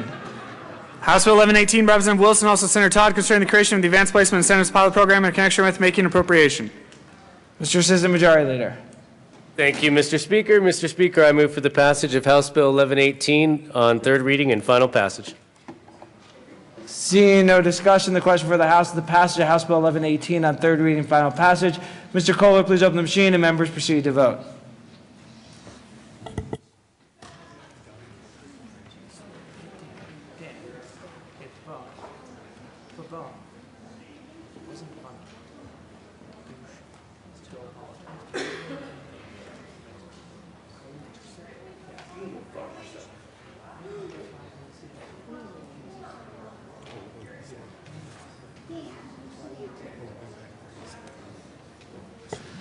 Close the machine. With 53 aye votes, 9 no votes, 3 excused, and 0 absent, House Bill 1118 is passed. Co-sponsors.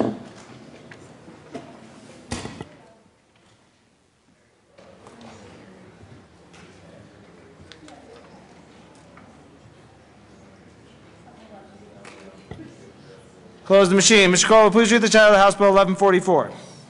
House Bill 1144, Representative Gardner, all Senator Johnston, concerning measures to improve the performance of district attorneys in connection with making and reducing appropriations. Mr. Assistant Majority Leader. Thank you, Mr. Speaker. Mr. Speaker, I move for the passage of House Bill 1144 on third reading and final passage. Seeing no discussion, the question for the House is the passage of House Bill 1144 on third reading and final passage. Mr. Kohler, please open the machine and members proceed to vote.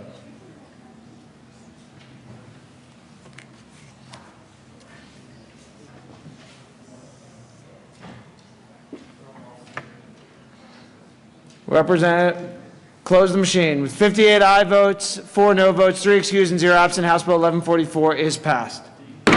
Co-sponsors.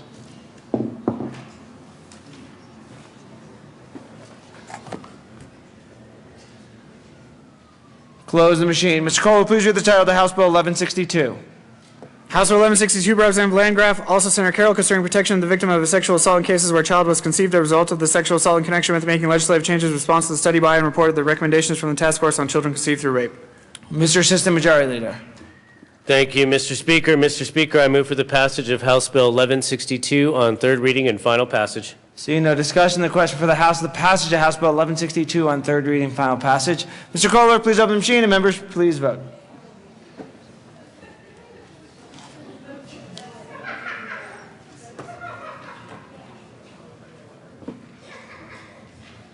Close the machine. With 62 aye votes, 0 no votes, 3 excused, and 0 absent, House Bill 1162 is passed. Co-sponsors.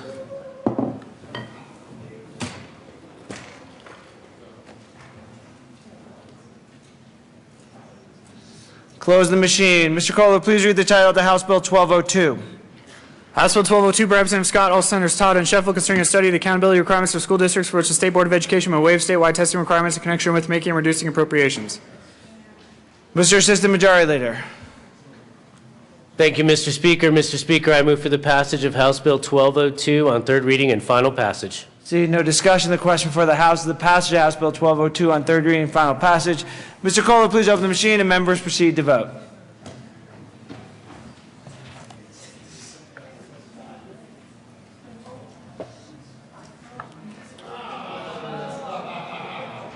Close the machine. With 62 aye votes, 0 no votes, 3 excused, and 0 absent, House Bill 1202 is passed.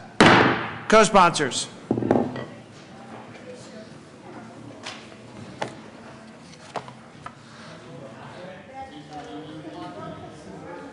Close the machine. Mr. Kohler, please read the title of the House Bill 1333. House Bill 1333, Representatives Fisher and Quorum, also Senator Schwartz and Harvey, concerning the funding of Colorado Water Conservation Board projects in connection with making an appropriation. Mr. Assistant Majority Leader. Thank you, Mr. Speaker. Mr. Speaker, I move for the passage of House Bill 1333 on third reading and final passage. Seeing no discussion, the question for the House is the passage of House Bill 1333 on third reading and final passage. Mr. Kohler, please open the machine and members proceed to vote.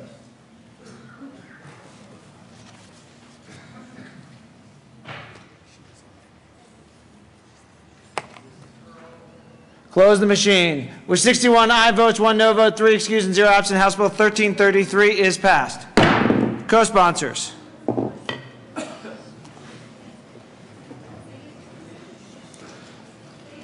Close the machine. Mr. Kohler, please read the title of House Bill 1344. House Bill 1344, Representative Rosenthal, also Senator Talktrop, concerning the use of electronic means to document transactions related to the business of insurance. Mr. Assistant Majority Leader. Thank you, Mr. Speaker. Mr. Speaker, I move for the passage of House Bill 1344 on third reading and final passage. Seeing no discussion, the question for the House is the passage of House Bill 1344 on third reading and final passage. Mr. Kohler, please open the machine and members proceed to vote.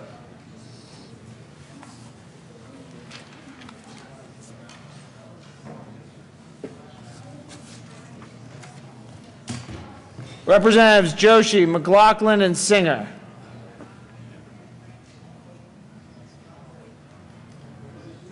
Close the machine. With 60 aye votes, 2 no votes, 3 excused, and 0 absent, House Bill 1344 is passed. Co-sponsors.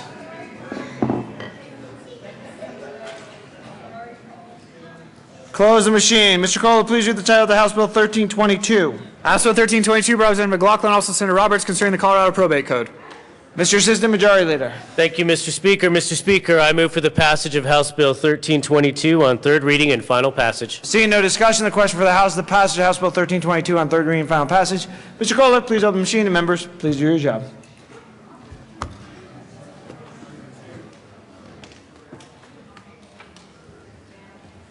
Representatives Lebsack, Moreno, Stevens, and Williams. Close the machine. With 62 aye votes, 0 no votes, 3 excused, and 0 absent, House Bill 1322 is passed. Co-sponsors.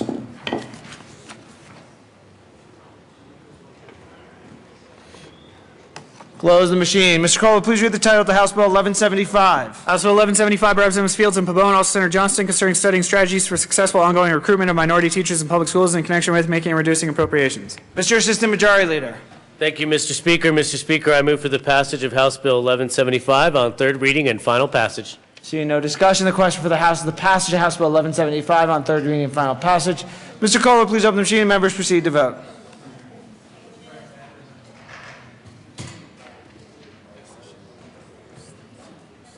Representative Priola.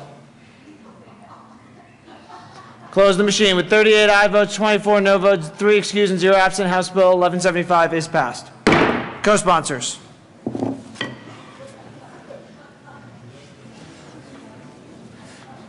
Close the machine. Mr. Kohler, please read the title of the House Bill 1205. House Bill 1205 by Representative Ryden, also Senator Crowder, concerning the Veterans Assistance Grant Program. Mr. Assistant Majority Leader. Thank you, Mr. Speaker. Mr. Speaker, I move for the passage of House Bill 1205 on third reading and final passage. Seeing no discussion, the question for the House is the passage of House Bill 1205 on third reading and final passage. Mr. Kohler, please open the machine and members proceed to vote.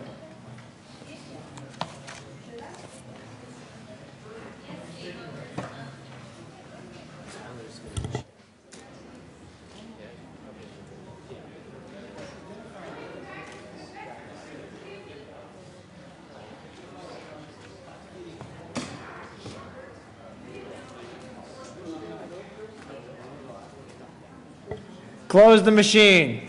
With, if it stops changing, 51 aye votes, 11 no votes, 3 excused, and 0 absent, House Bill 1205 is passed. Co-sponsors.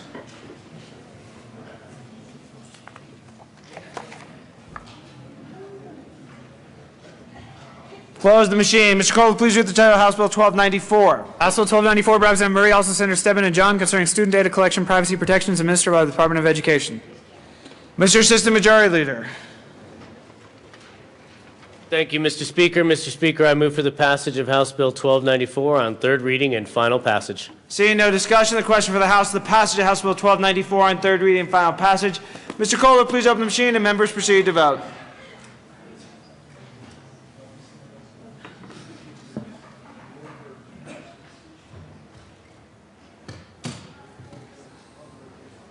Representatives Buck and Fields. Close the machine. With 62 aye votes, 0 no votes, 3 excused, and 0 absent, House Bill 1294 is passed. Co-sponsors.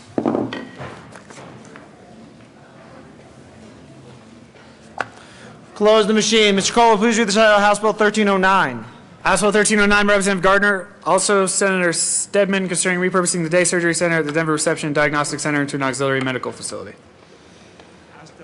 Gardner's not here. Does he want to lay over or do you want to vote? Lay it over? Okay. Yeah, that's fine. I just realized. Mr. Assistant Majority Leader. Thank you, Mr. Speaker. Mr. Speaker, I move to lay over House Bill 1309 to the end of the calendar. Seeing no objection, House Bill 1309 will be laid over to the end of the calendar. Mr. Kohler, please read the title of the House Bill 1349. House Bill 1349, Representatives Hollinghorst and Del Grosso, also Senator Heath, concerning the creation of an exemption from property taxes for qualifying business entities controlled by nonprofit organizations that are formed for the purpose of qualifying for federal tax credits. Mr. Assistant Majority Leader. Thank you, Mr. Speaker. Mr. Speaker, I move for the passage of House Bill 1349 on third reading and final passage. Seeing no discussion, the question for the House is the passage of House Bill 1349 on third reading and final passage. Mr. Kohler, please open the machine and members proceed to vote.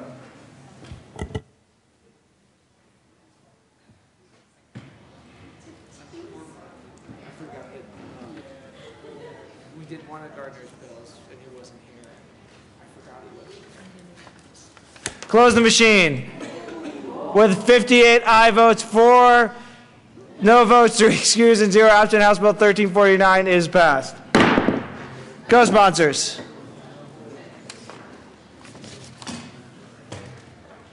Close the machine. Mr. Kohler, please read the title to Senate Bill 163. Senate Bill 163 by Senator Stebbin, also Representatives Lee and Del Grosso, concerning clarifying changes to provisions related to the sentencing of persons convicted of drug crimes. Mr. Assistant Majority Leader. Thank you, Mr. Speaker. Mr. Speaker, I move for the passage of Senate Bill 163 on third reading and final passage. Seeing no discussion, the question for the House is the passage of Senate Bill 163 on third reading and final passage. Mr. Kohler, please open the machine and members proceed to vote.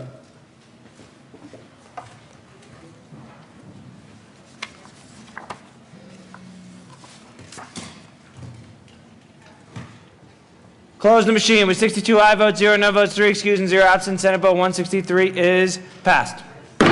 Co-sponsors.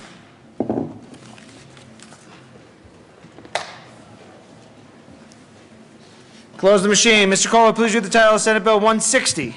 Senate Bill 160 by Senator Newell, also Representative Primavera, concerning removing limitations on transitional living program for a person with a brain injury. Mr. Assistant Majority Leader. Thank you, Mr. Speaker. Mr. Speaker, I move for the passage of Senate Bill 160 on third reading and final passage. Seeing no discussion, the question for the House is the passage of Senate Bill 160 on third reading and final passage. Mr. Kohler, please open the machine and members proceed to vote.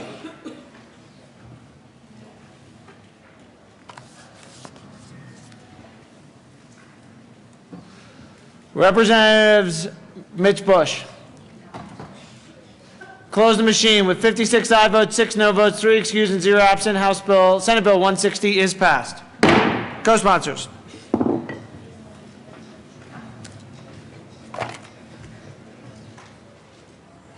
Close the machine. Mr. Kohler, please read the title of House Bill 1323.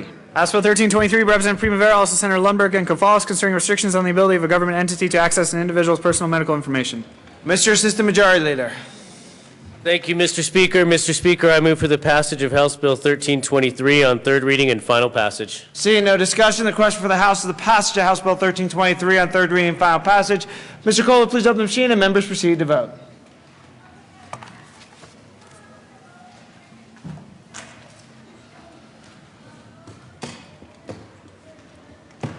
Representative Pabon. Close the machine with 62 aye votes, 0 no votes, 3 excused, and 0 absent. House Bill 1323 is passed. Co-sponsors.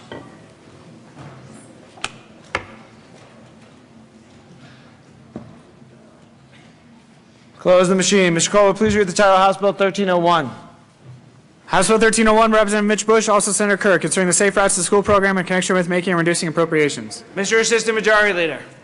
Thank you, Mr. Speaker. Mr. Speaker, I move for the passage of House Bill 1301 on third reading and final passage. Seeing no discussion, the question for the House is the passage of House Bill 1301 on third reading and final passage. Mr. Kohler, please open the machine and members proceed to vote.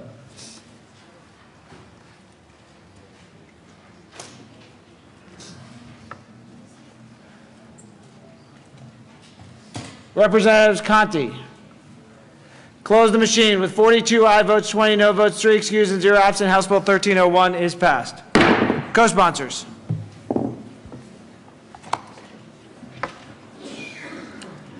Close the machine. Mr. Kohler, please read the title of the House Bill 1214. House Bill 1214 by Representative Giroux, also Senator Balmer, concerning increasing the penalties for certain offenses committed against an emergency medical service provider in connection with making an appropriation. Mr. Assistant Majority Leader.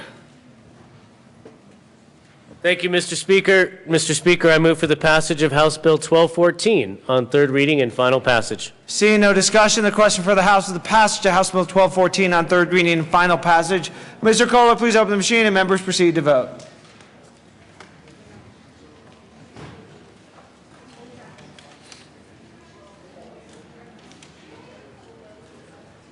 Representatives Melton, Murray, and Sonnenberg. Close the machine. With 51 aye votes, 11 no votes, 3 excused, and 0 absent, House Bill 1214 is passed. Co-sponsors.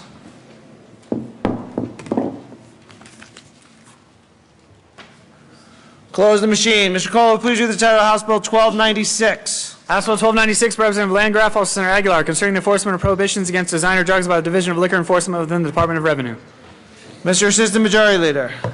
Thank you, Mr. Speaker. Mr. Speaker, I move for the passage of House Bill 1296 on third reading and final passage. Seeing no discussion, the question for the House is the passage of House Bill 1296 on third reading and final passage. Mr. Kohler, please open the machine and members proceed to vote.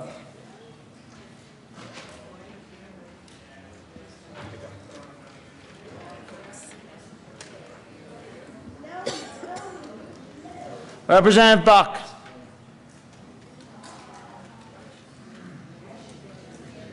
Close the machine.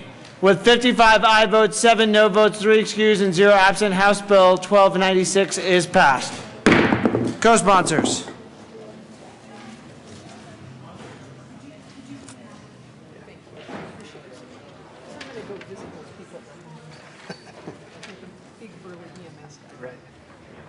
Close the machine. We'll proceed to our next order of business, general order, second reading of bills. Representative Tyler.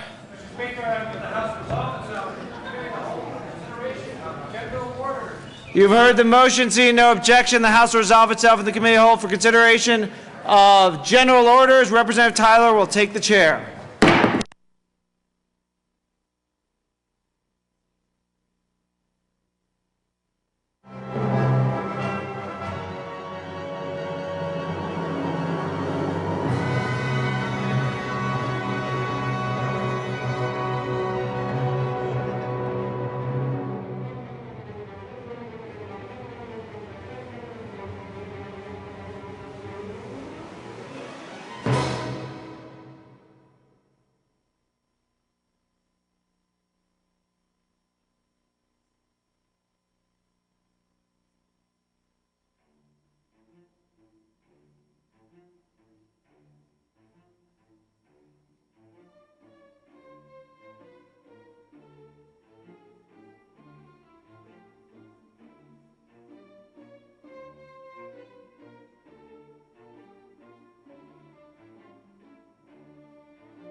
The committee will come to order.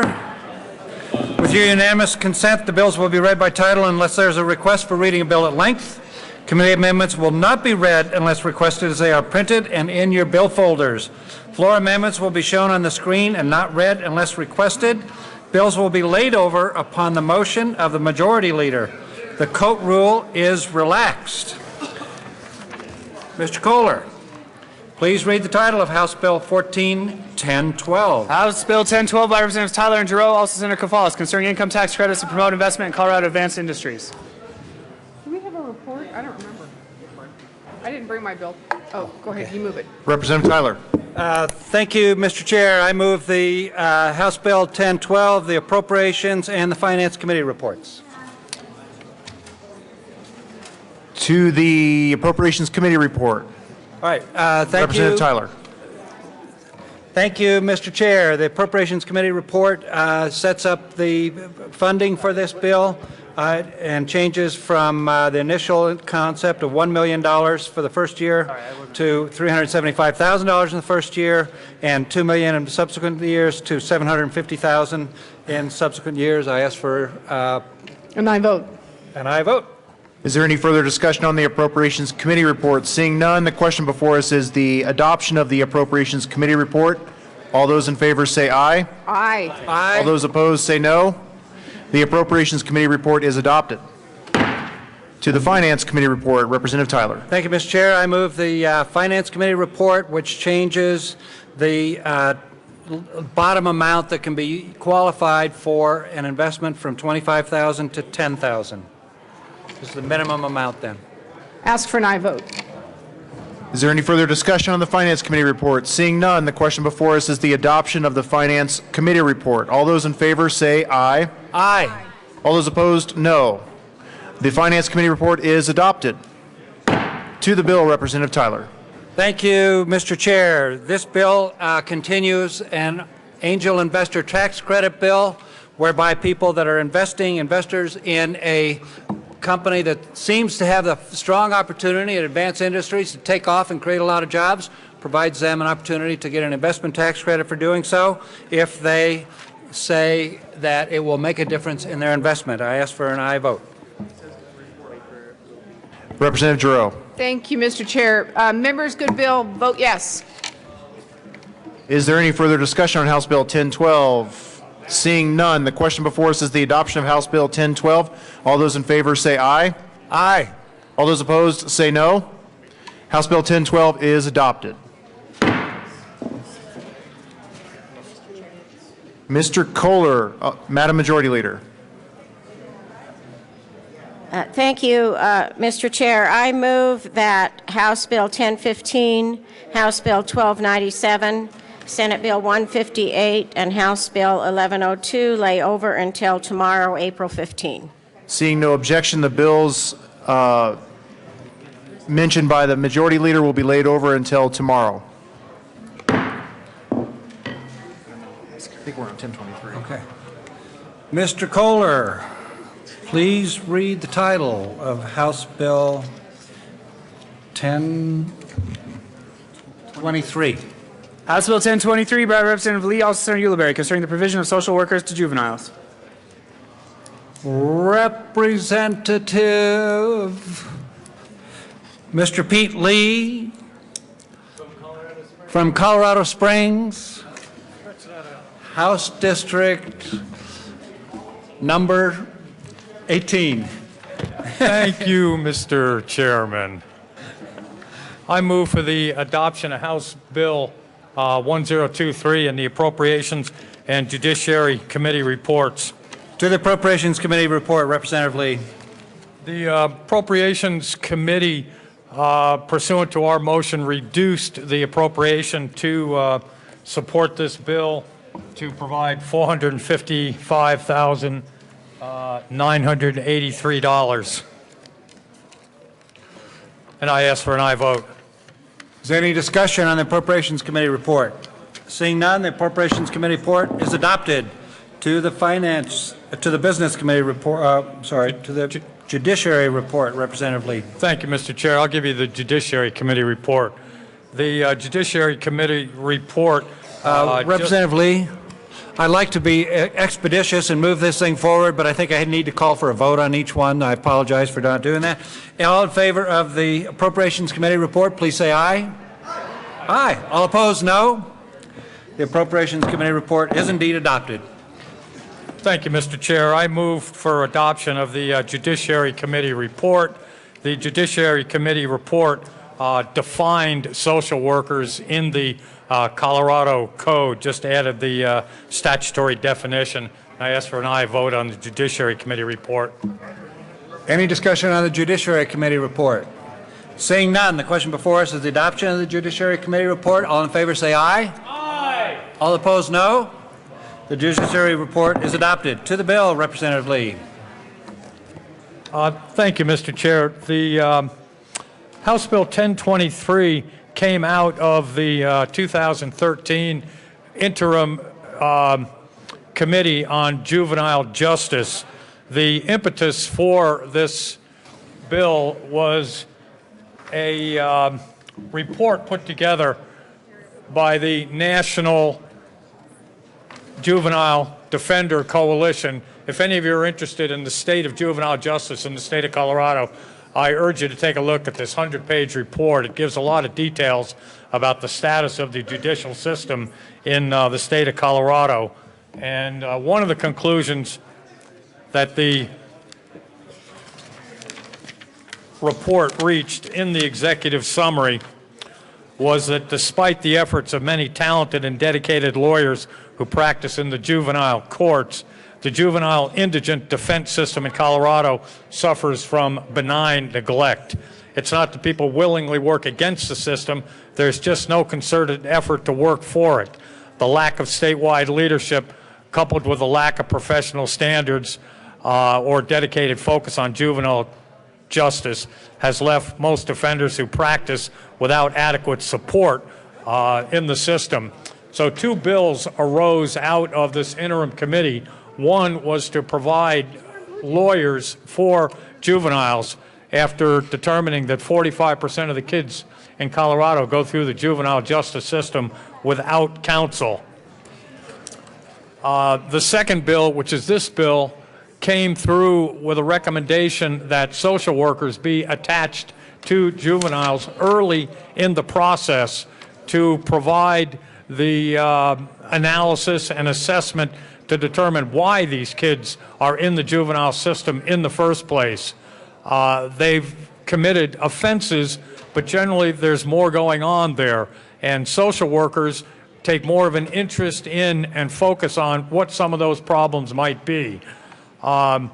it has been found that 75 to 90% of kids enter plea agreements without getting the assistance of counsel. The provision of social workers gives these kids an opportunity to determine what their actual needs are.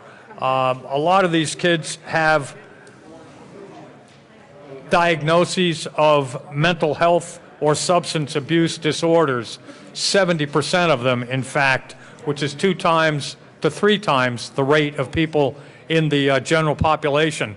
So with the use of social workers, we can identify what these kids' problems are, whether they're employment problems, home problems, mental health problems, substance abuse problems, and address them. What we have found in other states that have used social workers in this system is that they get better outcomes and they reduce costs. In fact, costs within the juvenile justice system have gone down. For every dollar invested in social workers, they save between $4 and $6. So this is an investment in our kids, and I would ask for an aye vote. Thank you. Is there any further discussion? Representative Giroux. Thank you, Mr. Chair. Members, I don't fault the intent of the bill, but I have a problem with the bill because when we were sitting in appropriation, the state public defender was sitting behind the budget, or excuse me, the bill sponsor. My concern about this bill is process. The concern I have with this bill is that when we sit down and look at all the new programs that the departments want every year, we go through those and we appraise them at the Joint Budget Committee level.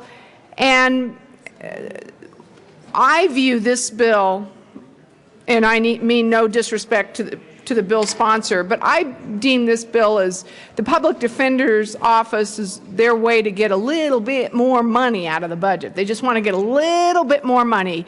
And right now what we've got going on in the state, there is such a huge imbalance between what the public defender's office has and what our state district attorneys around the state have, that our district attorneys are currently right now so outgunned because of the amount of money we've been spending at the state level for public defenders. And you know what? I'm guilty. I'm a part of it. I voted for those budgets that gave the public defender's office more money. But I don't like the fact that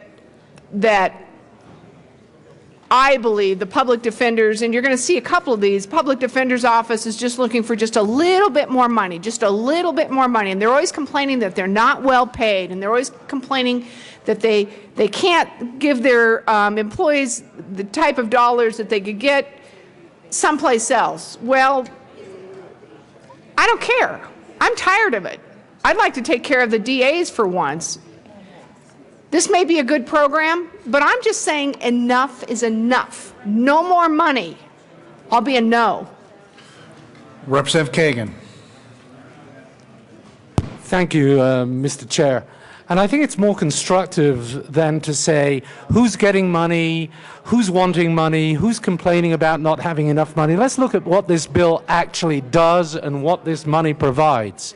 When a juvenile is charged with what would, if committed by an adult, be a criminal act, and is facing delinquency proceedings, and the court is trying to figure out what is in the best interests of that child, and the court is trying to figure out how to steer this child onto a law-abiding path, it is very valuable if a social worker can look at the child's case with complete confidentiality between the child and the social worker, find out what's happening. Is this child being abused? Is this child being drawn into gang culture?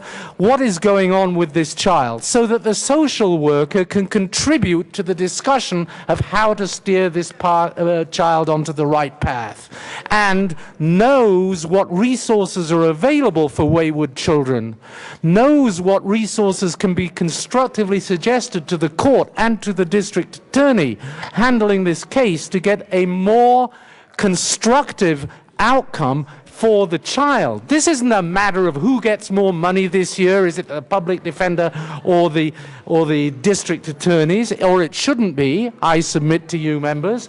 I submit to you this should be about, are social workers able to make constructive suggestions for the best way to move a child forward and out of a life of crime?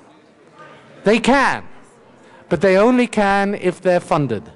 And they only can if they have complete confidentiality of discussion with the juvenile. And they'll only have complete confidentiality of discussion with the juvenile if they are part of the public defender service. That's why this is a funding for the public defender service, not because they're empire building, not because they're trying to get more money for themselves. They are trying to provide alternatives for juveniles who have been steered onto the wrong path, and I urge an aye vote. Representative Giroux. Representative Giroux. Thank you, Mr. Chair. Well, and Representative Kagan, I appreciate your description of me as not being constructive. I need to remember that. And quite honestly, members, there's a lot this department could do within the dollars that it has. There are work that this department could do for this purpose with the dollars that they have. To make the assumption that I'm making this all about money, it's not all about money. It's about what's just, what's fair, and what's balanced. And what we have right now is a very imbalanced system. And in this bill, members, if you look at the bill, it says may, it doesn't say shall. They can use the money any way they want to. So you can call me not constructive, and you can call me anything that you want to call me, because you know what? I'm fine with that. But I tell you, Representative Kagan, this money can be used for another purpose, and this money should not have to be used for this. I don't trust the public defender's office. I don't like the public defender's office. I appreciate the fact that they do good work. That's fine. But I do think they are greedy, and I think they are constantly looking for more money, and I think they'll do anything they can to get it. I don't like them. I'm still a no on the bill. Representative Salazar, good to see you back in the well. Thank you, sir. I appreciate that, Mr. Chair. Just really quickly, you know, DAs don't oppose this bill. DAs are always touting the fact that, and I sit on judiciary, so I heard this, and DAs are always touting the fact that they have a 90+% conviction rate.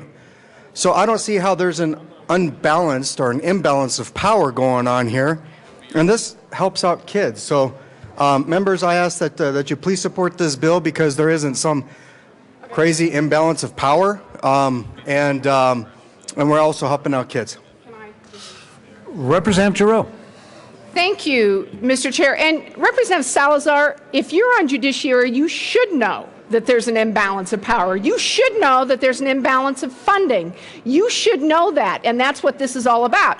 And if you don't know that, I'm sorry, I can't help that. All I know, and I don't care if the DAs support this bill, because the DAs support what the intent of this bill is, and I'm fine with the intent. I just don't like the dollars. I don't like the dollars. I don't think we should be giving a nickel more to the public defenders. And the fact that the way the bill is written, that they can do with the money whatever they want to, because it does say may, gentlemen. It says may. It does not say shall. So I apologize, Representative Salazar, if you weren't listening the day on judicial when they explained what the budget was and what the balance and imbalance was. Everybody knows that. I'm not an attorney, but I know that. I'm a no on the bill. Representative Murray. Thank you, Mr. Chair. Well, I think when we are talking about budgetary issues, we're talking about priorities in the state. And that's really what it comes down to, that there are ways that we have done business for years that are adequate, and maybe they're not exactly perfect as we would like them to be, but they are adequately serving our citizens. And in a year when we're trying to decide what our priorities are going to be as the money is returned returning to our coffers, we have to make some tough choices. In a bipartisan way, we voted for the next bill that we have, which affects this bill. I don't want to be talking about another bill, but 20 FTEs in the next bill, and that is for the defense of juveniles. We were unanimous out of judiciary to add 20 FTEs. That's a huge increase in full-time employees at the state level, and we agreed, yes, it makes sense that children should have attorneys, and then we turn around and then we have the social workers in addition.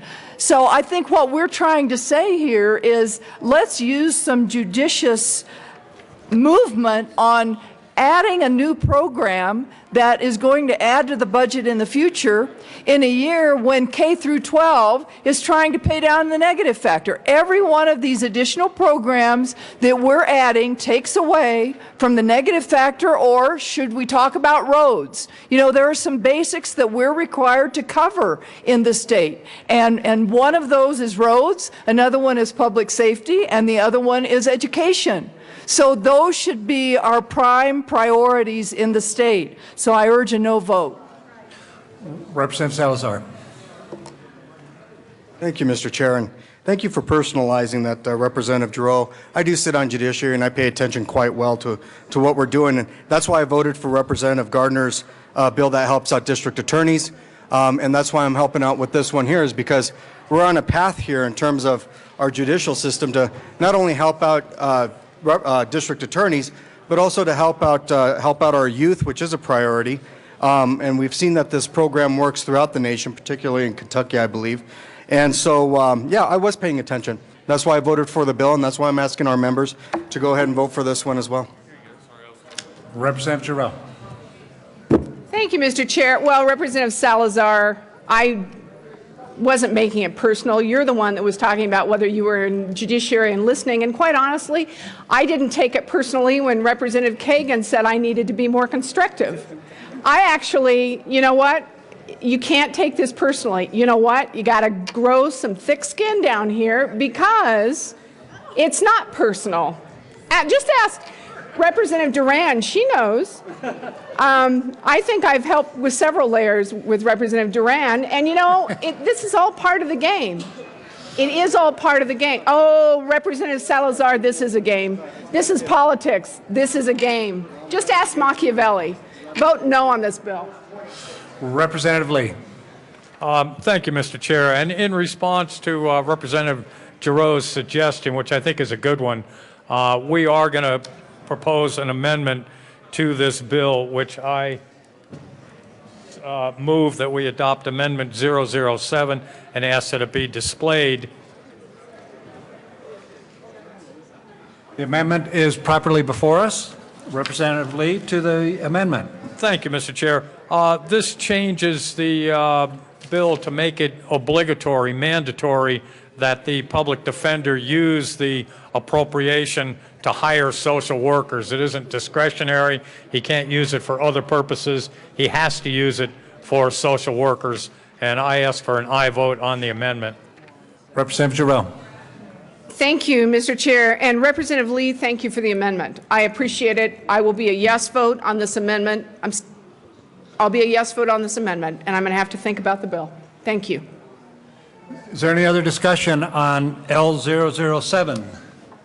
Seeing none, the question before us is the adoption of L007. All in favor say aye. Aye. All opposed, no. L007 is adopted. Representative Lee.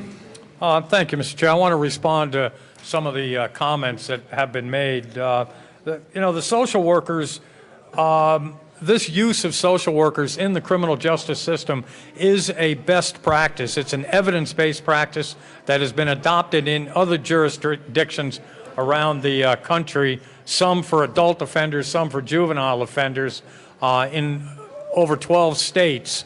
And it has effectively resulted in better outcomes for the juveniles. When social workers engage these juveniles earlier on in the process, They can identify underlying social deficiencies, job skills, illiteracy, substance abuse, mental health problems, and by doing that, they can recommend better outcomes and better placements for these kids rather than detentions. And in Kentucky, for example, where they utilize social workers to provide alternative detention plans and alternative placements, they saved over $1 million by avoiding incarceration, by resulting in shorter sentences, by getting earlier release from incarceration, and for getting kids into treatment, which actually addresses their problems. So during this lull in the action, I ask for an aye vote. Thank you. Is there any further discussion on House Bill 141023? Seeing none, the question before us is the adoption of House Bill 141023 as amended. All in favor say aye. Aye. All opposed say no. House Bill 141023 is adopted. Mr. Kohler, please read the title of House Bill 1032. House Bill 1032, Representative Kagan, also Senator Guzman, concerning the provision of defense counsel to juvenile offenders. Representative Kagan. Thank you, Mr. Chair. I move House Bill 1032 and the Appropriations Committee report and the Judiciary Committee report thereto. Representative Kagan to the Appropriations Committee report. Thank you, Mr. Chair. And the Appropriations Committee report appropriated the funds necessary to implement the bill, and I urge an aye vote. Is there any further discussion on the Appropriations Committee report? Seeing none, all in favor of the Appropriations Committee report, please say aye. All opposed, no. Appropriations Committee report is adopted. To the Judiciary report, Representative Kagan. Thank you, Mr. Chair. And the Judiciary Committee report became basically the bill. The bill originated in the interim task force on juvenile defense attorneys, and the juvenile defense attorney task force made recommendations and proposed a bill, but the bill met objections, and they were not trivial objections. So what we did in the Judiciary Committee report, and many of the objections came from the Republican side of the aisle, but they were joined in many parts by the Democratic side of the aisle. Basically, what the objectors objected to was that the children of wealthy parents would get juvenile defense attorneys at the state's expense, and that was thought to be inappropriate and not a good use of taxpayers' funds and not good stewardship. So between the introduced version of the bill and the Judiciary Committee report, we changed that. Objectors to the bill thought that it was wrong for any juveniles to not be able to have their to be required to have a defense attorney, even if the parents and the juvenile didn't want them, and so we got rid of that. And so we have a Judiciary Committee report that has accommodated those very sensible, serious concerns, and just simply makes sure that juveniles have a defense attorney at every detention hearing, because that is one of the most fateful decisions. It makes sure that juveniles who want a defense attorney, when they are summoned before the court, are informed as to how to get a defense attorney if they can't afford one themselves, are invited to contact the Public Defender Service, and if the Public Defender Service is contacted more than 5 days in advance of the hearing, and they are found to be eligible, i.e. broke, then they are provided with that lawyer. So more attorneys facing juvenile charges will be getting defense attorneys that want them and that cannot afford them on their own as a result of this Judiciary Committee report. A couple of things the Judiciary Committee report did that was not completely clear is one thing that it did is it required the the screening committee to provide the defense lawyer with screening documents before a hearing, detention hearing, but didn't adequately clarify when the when the documents have to be given back, and so I move Amendment L015 and ask that it be displayed. All right. Representative Kagan, the amendment is properly displayed. To the amendment, Representative Kagan. This amendment just makes clear that the documents provided to the defense lawyer have to be given back unless their appointment is continued at the conclusion of a detention hearing, and I ask for an aye vote. Is there any further discussion on Amendment L015 to the Judiciary Committee report? Seeing none, the question is the adoption of L015 to the Judiciary Committee report. All in favor say aye. All in favor say aye. All right. Aye. All opposed say no. Amendment L015 is adopted. Representative Kagan to the Judiciary Committee report. I move Amendment L016 and ask that it be displayed. Amendment L016 is properly displayed. To L016, Representative Kagan. This is a further clarifying amendment that makes clear that when the juvenile defense attorney finds that he has or she has a conflict, then he or he must give those documents back. The thought was a basis for disqualification was better language than conflict, and so I ask for an aye vote. Any further discussion on L016? Seeing none, the question before us is the adoption of L016 to the Judiciary Committee report. All in favor say aye. Aye. All opposed no. L016 is adopted. Representative Kagan. I move Amendment L014 and ask that it be displayed. L014 is properly displayed. To the amendment, Representative Kagan. Thank you, Mr. Chair. Amendment L014 changes the start date for the bill to take effect from being, as it currently is, subject to a safety clause, instead that it will not take effect until November the 1st, 2014, to give all parties opportunity to get set up and ready. I urge an aye vote. Any further discussion on L014? Seeing none, the question before us is the adoption of L014. All in favor say aye. Aye. All opposed no. L014 is adopted. Representative Kagan.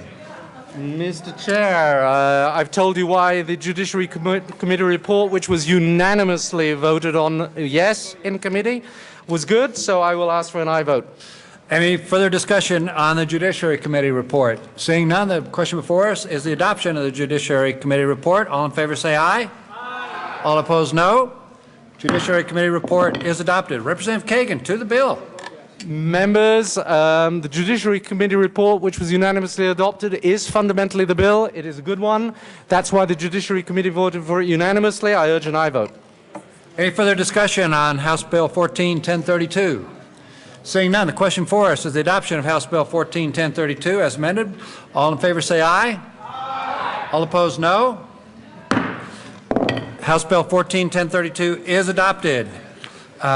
Mr. Kohler, please read the title of House Bill 1085.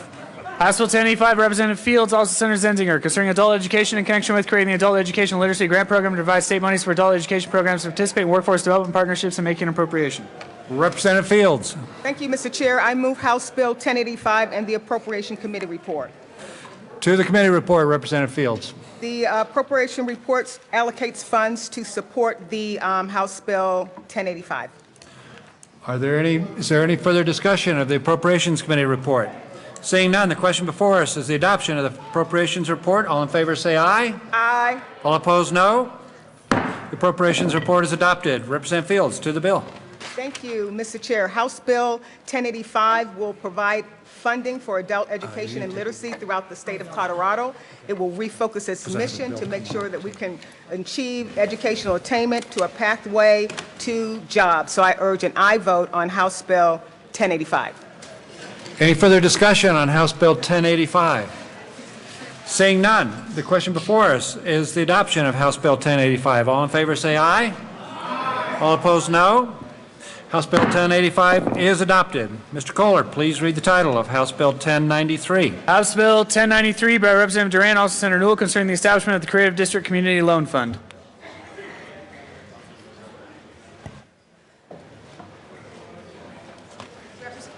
Representative Duran. Thank you, Madam Chair. I move House Bill 1093 and the Appropriations Committee report. To the committee report. Thank you, Madam Chair. Essentially, what the committee report did is it reduced the amount that was appropriated from $500,000 to $100,000. These dollars will be used to make loans, and so eventually these dollars will come back into the state. However, we did want to do that reduction just based on existing resources that are available. Seeing no further discussion, the question before us is the adoption of the Appropriations Committee report to House Bill 1093. All those in favor, please signify by saying aye. All opposed, no. The ayes have it. The appropriation report is adopted. To the Business, Labor, Economic, and Workforce Development Committee report.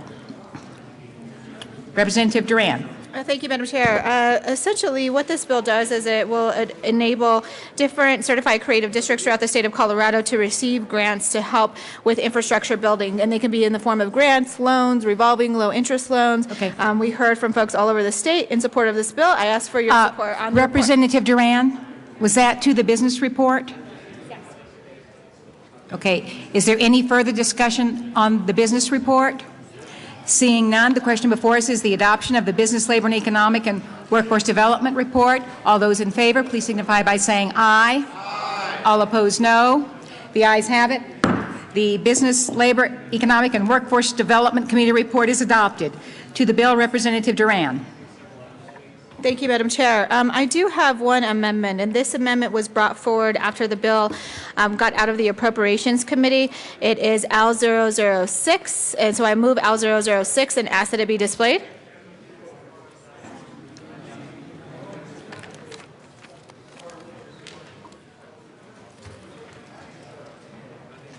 Thank you. L006 has been properly moved and is displayed. To the amendment, Representative Duran. Thank you, Madam Chair. Essentially what this amendment does is it changes the amount that the division may retain in the, it changes the amount that the division may retain from 5 to 8%. And after the bill left the Appropriations Committee and we reduced the fiscal note dramatically and left it at $100,000, they wanted to make this change because they believe that this is going to be necessary to be able to continue to have the program run at the level it wants to. Originally it was $500,000, so now it's saying the division may retain up to 8% of the monies transferred or appropriated by the General Assembly to the Creative District Community Loan Fund in a fiscal year to offset its administrative costs under this section. So I ask for your support. Representative Holbert. Thank you, Madam Chair. So Representative Duran, we've cut the total funding to 1/5, and we're increasing the cost to manage $100,000, I guess now from $5,000 to $8,000. The taxpayers of Colorado are going to pay that much to the division to manage a $100,000 account to loan to creative districts throughout the state. Am I understanding that math correctly? Representative Duran. Thank you, Madam Chair. I think originally when the bill was introduced and we had the allocation at $500,000, having a basically reserve at 5% was much more reasonable. And so since we've lowered that amount, and I think the department wants to be able to continue to use these funds for future years and have sort of long-term, the ability to plan over the long term, they asked for this request to increase the amount of reserve, will you say, so that they can continue to offset some of the administrative costs even though the amount is lower. Representative Holbert. Thank you, Madam Chair. So based on 5,000, just doing the math in my head, I guess we're reserving $8,000 to manage $100,000 instead of $25,000 to manage $500,000. I just wonder why the costs are so dramatically higher for 1/5 the amount of money and 1/5 the amount of work. Representative Duran. Madam Chair. Thank you, Madam Chair. The only thing I can say to that is that the admin costs are higher, so they needed to increase it from 5 to 8%. And so this request came over the weekend that they would just like to increase that amount, and so I ask for your support. Representative De La Grosso, Mr. Minority Leader. Thank you, Madam Chair. And members, I also urge a no vote on this amendment as well. The division may retain up to, and it currently says 5%, and that's basically, if you read the last sentence, to offset its administrative costs. I mean, why are we running an amendment to give them more for administrative costs, especially when we're scaling back some of the money? This makes absolute no sense. If this is actually supposed to go into the communities to help them with programs get better, why are we increasing the amount that they can use for administrative costs and not actually putting the money towards the projects themselves? So I would urge a no vote. Let's actually put more of the money towards the programs instead of administrative costs. And so again, I urge a no vote on this amendment. Representative Sonnenberg. Well, thank you, Madam Chair, and I'm not sure I can say it any better than Representative Holbert or Representative Del Grosso, but the fact is, if we're not increasing a workload, why would we increase the amount of money that goes to them for administration? If there's no more workload, why would we give more money to administration? That's why I asked for a no vote. Representative Duran. Thank you, Madam Chair, and let me take a stab at explaining why this is necessary. Originally, when the bill had the $500,000 appropriation, if there were larger grants of money, there was less admin work. And so now, because we're reducing the total amount that will be available for grants or for loans at $100,000, then essentially the department believes that more admin work is going to be necessary. So that is why there's a slight change from 5 to 8%. I ask for your support. Representative Holbert. Thank you, Madam Chair. I think we're on the same page now. This amendment, again, changes the compensation for the division. If there was $500,000 in this program, we were going to pay them $25,000 to manage that. And now there's only going to be $100,000. We're cutting it to 1/5. At the same time, we're cutting the compensation from 25 to 8,000 by raising this percentage. We're decreasing the amount of money to 1/5, but we're decreasing the compensation to 1/3, which is, it doesn't make sense. We're paying them more to do less. I ask for a no vote. Seeing no further discussion, the question before us is the adoption of L006 as an amendment to House Bill 1093. All those in favor, please signify by saying aye. Aye. All opposed, no. No! The ayes have it. L006 is adopted. To the bill, Representative Duran. Thank you, Madam Chair. So I ask for your support on the Creative District Community Loan Fund. We heard testimony in committee when this bill was originally brought forward from a variety of different communities throughout the state of Colorado. Promoting creative districts really is an economic tool for the state of Colorado, and I ask for your support. Representative Holbert. Thank you, Madam Chair. Members, I ask for a no vote on House Bill 1093. One of the most concerning aspects of this, aside of whether you think the state should be involved in competing with the lending industry in supporting creative businesses, creative districts, there's an issue here that I think is very concerning. We are putting money into businesses that I think generally there's some concern about their short-term profitability. The repayment plan in this bill, as I understand it, no payment on these loans would be due until 16-17 fiscal year. So we have businesses where I think the premise of the bill is identifying these businesses struggle to make a profit. So government now is proposing to give loans to business that make little profit. They make it slowly, and we won't know whether they'll be able to repay these loans for an extended period of time. This isn't a loan where 30 days after the loan is made or 90 days or within a year of that loan being made that we'll start seeing the first payment. We won't know default ratios, any sort of information on this until the 16-17 fiscal year. That is very concerning. I think that if a business were to go out and look for a private sector loan, that they probably would not be able to find those kinds of terms. Maybe Representative Del Grosso or another business owner that may have had a loan before could talk specifically to that, but that seems like a very generous term in these kinds of loans. So again, we're offering taxpayer dollars to companies that I believe chronically make little to no revenue, bottom line profit.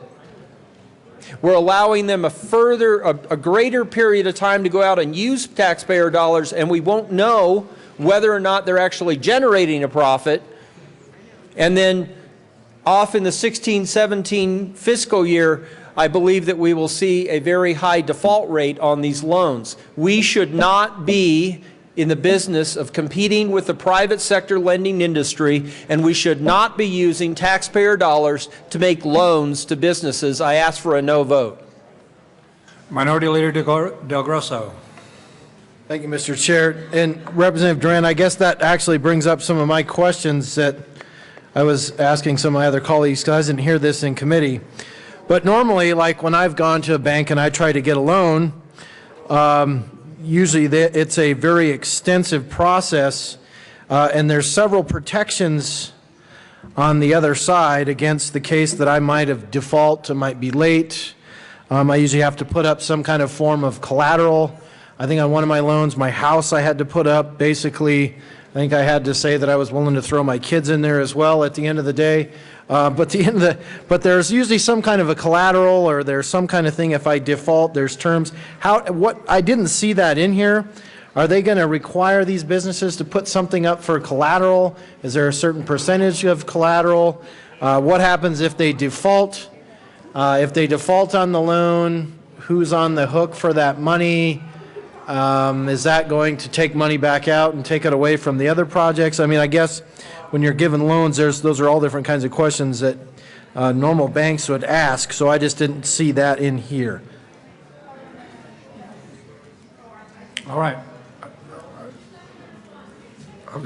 Is there any further discussion on House Bill 1093? Seeing none, the question before us is the adoption of House Bill 1093. All in favor say aye.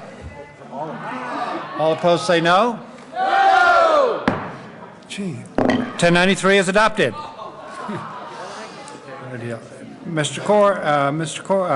Kohler, please read the title of House Bill 1096. House Bill 1096, Representative Vigil, also Senator Schwartz, concerning underfunded courthouse facilities grant program in connection with making appropriation. Representative Vigil. Thank you, Mr. Chair. I move House Bill 1096, the Judiciary Committee report and the Appropriations Committee report. To the Appropriations Committee report, Representative Vigil. Thank you, Mr. Chair. And the Appropriations Committee report, there was an amendment J002, I believe, which reduced it from 1.5 to 1.1 million. And we believe that that's a good amount that we can start the program at, and so we did reduce the appropriations amount, and so that's what that did. Is there any further discussion on the Appropriations Committee report? Seeing none, the question before us is the adoption of the Appropriations Committee report. All in favor say aye. Aye. All opposed say no. Appropriations Committee report is adopted. To the Judiciary Committee report, Representative Vigil. Thank you, Mr. Chair. In the Judiciary Committee report, there was some questions as to termination of members for the courthouse facility commission that's to be formed, and the terminations was determined through this amendment L002. That's one of the things that it did.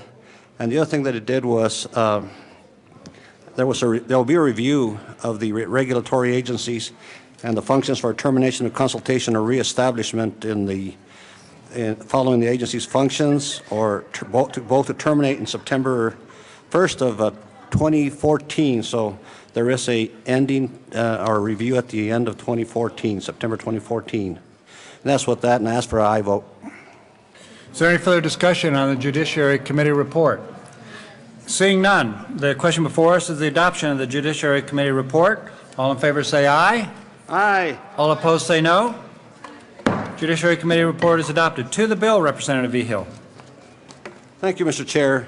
What House Bill 1096 does, it creates a grant program to help counties with the construction or remodeling of projects on courthouse facilities that have historically been underfunded at the county level. Grants will only be awarded to a county with limited financial resources and only if the county has demonstrated in good faith attempting to resolve the issues before seeking a grant has agreed to disclose pertinent financial statements for review and does not have significant uncommitted reserves. A county's grant application must first be reviewed by and approved by the Chief Judge of the Judicial District of the Board of County Commissioners. So it's got some judicial oversight. The bill creates a commission consisting of commission consisting of 7 members that will review county grants and applications and make recommendations to the State Court Administrator's Office for funding. And the commission will be comprised of 2 representatives or an association that represents county commissioners, 1 from the Department of Local Affairs, and 2 members from the judicial branch. 1 member shall be from the Courthouse Security Cash Fund Commission, which already exists, where they represent who represents History Colorado for the Historic Society. So if they're eligible for historical grants, they will be also eligible for those. And so the bill seeks a general appropriations funding of $1.1 million now with the amendment. And so that's what the bill does, and it helps out those counties that are really hurting to function as the state courts in the state of Colorado. Is there any further discussion on House Bill 1096? Seeing none, the question before us is the adoption of House Bill 1096. All in favor say aye. Aye. All opposed say no. House Bill 1096 is adopted. Mr. Kohler, please read the title of House Bill 1101. House Bill 1101 by Representative Tyler, also Senator Schwartz, concerning a partial business personal property tax exemption for community solar gardens. Thank you.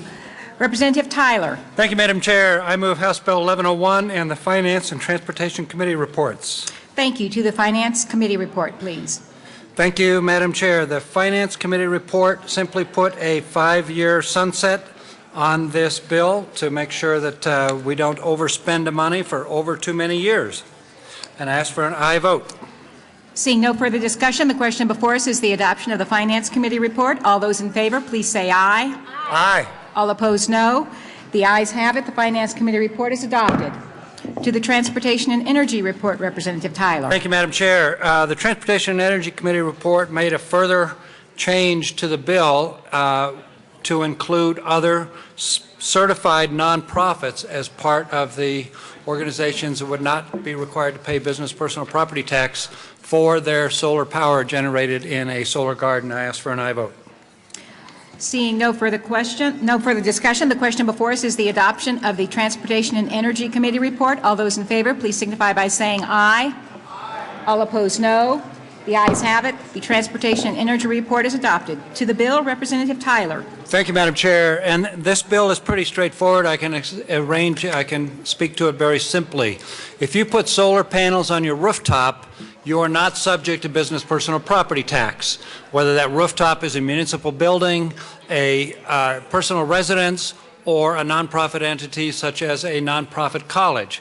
If, however, you cannot put those panels on your rooftop and they have to be in a field far away somewhere else in the county, and you subscribe to a solar garden, then under current law, you do have to pay business personal property tax. This just makes a pretty straightforward change so that if you don't have to pay personal property tax when it's on your roof, you don't have to pay business personal property tax when it's in a field down the road. I ask for an aye vote. Representative Conti. Thank you, Madam Chair. I just wanted to confirm, this is if the solar panels are leased or owned. Can you talk the difference in those two scenarios? Thank you. Representative Tyler? Thank you, Representative Conti. If you have panels in a solar garden, one of the companies that's doing this right now, there are several companies doing it, you actually kind of hold title to that, but they own it out there in the field. A lease is another way of making arrangements, but either way, leased or owned. Currently, if you lease panels on your rooftop in your home, it's not subject to business personal property tax, so this maintains the same structure if it's in a field far away. Seeing no further discussion, the question before us is the adoption of House Bill 1101. All those in favor, please signify by saying aye. Aye. All opposed, no. The ayes have it. House Bill 1101 is adopted. Mr. Kohler, please read the title to House Bill 1124. House Bill 1124 by Representative Salazar, also Senator Talk Trop, concerning in-state tuition classification for American Indians from tribes with historical ties to Colorado. Representative Salazar. Thank you, Madam Chair. I move House Bill 1124, the committee report from Appropriations, committee report from Education.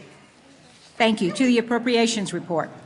The Appropriations Report, not much was changed at all. In fact, maybe we don't have an Appropriations Report, but nonetheless, nothing much was changed. I ask for adoption of the committee report. Not much has changed. Any question on the Appropriations Committee report?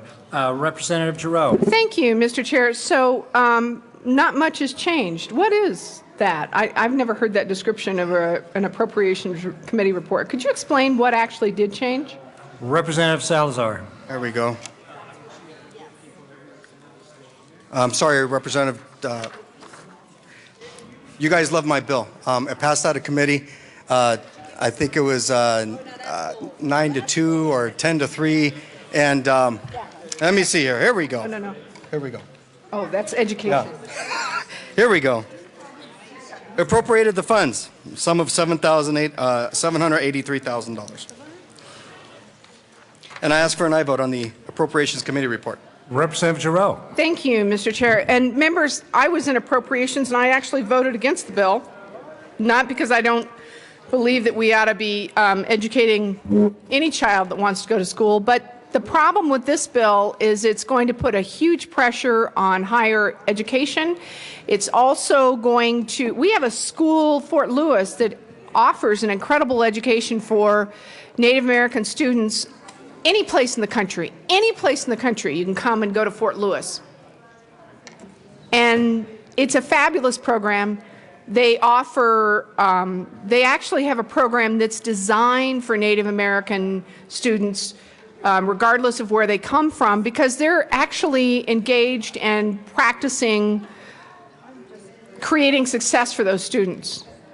And some of those students need more remediation, some less. It kind of depends, just like a lot of us. Representative Giroux, this is a great discussion for the bill itself. So either way, you can wait to the bill itself. It might be a good idea. Representative Giroux. Thank you, Representative Tyler. I appreciate the invitation to talk on the bill when it gets there, but that's not what I was speaking to. I was speaking to the appropriations, the amount of dollars that are put here, and the extent of the strain it's going to put on higher ed. So if we appropriate this, then all those other schools are going to create programs that may or may not be as successful as Fort Lewis's program, and I'm sure they will all try very, very hard. It will offer in-state tuition, whereas Fort Lewis offers free tuition to anybody in the country who is Native American population.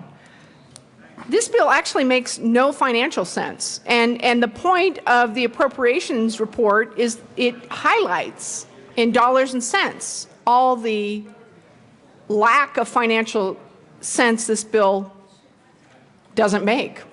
I ask for a no vote on the Appropriations Committee report. Thank you, Representative Giroux. That was appropriately exactly to the Appropriations report. Representative Salazar. Thank you, Mr. Chair. The institutions, Colorado higher institutions, they've endorsed this bill. They haven't said that it's going to cause some type of burden upon them, anything of that nature. $783,000 to appropriate for American Indian students to come to any college or university that's a public college or university in the state of Colorado. Representative DORE is right. We do have an institution that services American Indian students throughout the country, but they don't offer all the programs that other institutions offer. So this money would go to those other schools and institutions that offer programs other than those that are offered at Fort Lewis. Many of those students go there now. They don't go to Fort Lewis because they opted to go to a different university or college because of what they wanted to study. So I ask for a yes vote on the Appropriations Committee report. Representative Giroux. Thank you, Mr. Chair. And members, of course the universities and the colleges are not going to be opposed to this. This is a really hard bill to come out in opposition to. And the only reason I am is because the appropriations report is spending dollars that could be going to higher ed that would be benefiting all students when in fact we have a university in the state of Colorado that offers free tuition to Native American students, and if they live in the state of Colorado and are residents, they can already get in-state tuition at any of those institutions. So members, when you get to the crux of the appropriations report and when you get to the crux of the bill, what you're doing is you're offering in-state tuition to students outside the state of Colorado. That's why I'm saying we can't afford the bill. Because if those individuals were to qualify, and as I understand that there is a there's a condition whereby they belong to a particular nation, that they are able to, or they can trace their records back to Colorado, that they would actually be able to come back to the state for in-state tuition. I ask for a no vote on the Appropriations Committee report. Representative Salazar. Nope. Any further discussion on the Appropriations Committee report? Seeing none, all in favor of the Appropriations Committee report, please say aye. Aye! All opposed, no? No! Appropriations Committee report passes. Representative Salazar to the Education Committee report. Yes, thank you, Mr. Chair. The Education Committee report just added 5 words. And it struck out the word purpose and substituted purpose pursuant to this title. And I ask for an aye vote on the Education Committee report. Representative Giroux. Thank you, Mr. Chair. So, Representative Salazar, what was the intent purpose of that amendment? What did it do? I know it struck the words out, but what happened there? Representative Salazar. Thank you, Mr. Chair, and thank you, Representative Giroux. I think, if I remember correctly, that the amendment was brought in as a request by Representative Wilson, who just wanted further clarification of the bill. Any further discussion of the Education Committee report? Seeing none, the question before us is the adoption of the Education Committee report. All in favor say aye. Aye! All opposed say no. The Education Committee report is adopted. To the bill, Representative Salazar. Thank you, sir. House Bill 1124 is an amazing bill. It has wide bipartisan support, and I ask for your aye vote. Any further discussion? Representative Murray. Thank you, Mr. Chair. I urge a no vote on this bill. I think we all have an understanding that what this bill does is grant in-state tuition to a group of folks who live out of our state. And I think this is a very slippery slope. I know some people don't like that word, but it's a very bad precedent for us to start because it's like anything else that we do here, that it will trigger ideas for, well, what is the next group that we should grant in-state tuition to? I really appreciate what we're doing down in Durango, but realistically, all of us are trying to get a bill passed for the federal government to handle that program so that Colorado is not footing the bill. I want the folks addressed here to be able to go to college and to be able to go to college where they want, But I don't know that it's up to Colorado to foot the bill for this program. So I urge a very strong no on this bill. Representative Salazar. Thank you, Mr. Chair.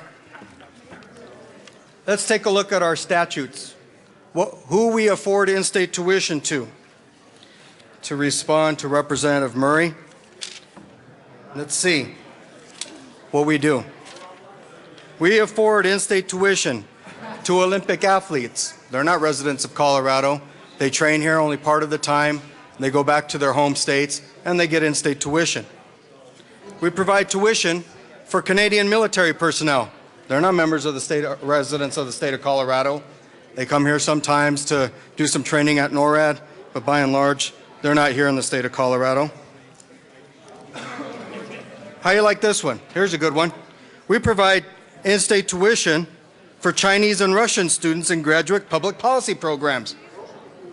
They're not in the state of Colorado. They're not Colorado residents, but we provide that to them. And we do that for a reason.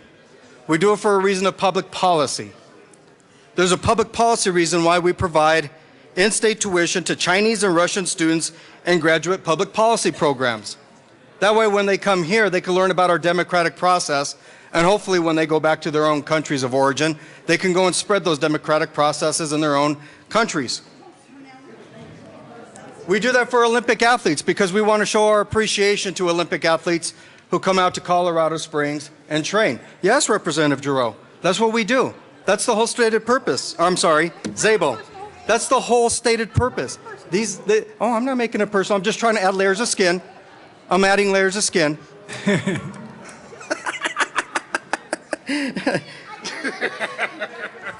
We provide in-state tuition to employees of children of companies who move to Colorado, who are not residents of the state of Colorado, and tuition for persons who move to Colorado for employment. We provide in-state tuition for these students. What's the policy reason behind this bill? The policy reason behind this bill is because we have children whose tribes have been forcibly removed from the state of Colorado. From the state of Colorado. And it's only just and right, as my friend Representative Gardner has said, it is only just and right that we provide them in-state tuition. I ask for a yes vote on House Bill 1124. Representative Giroux.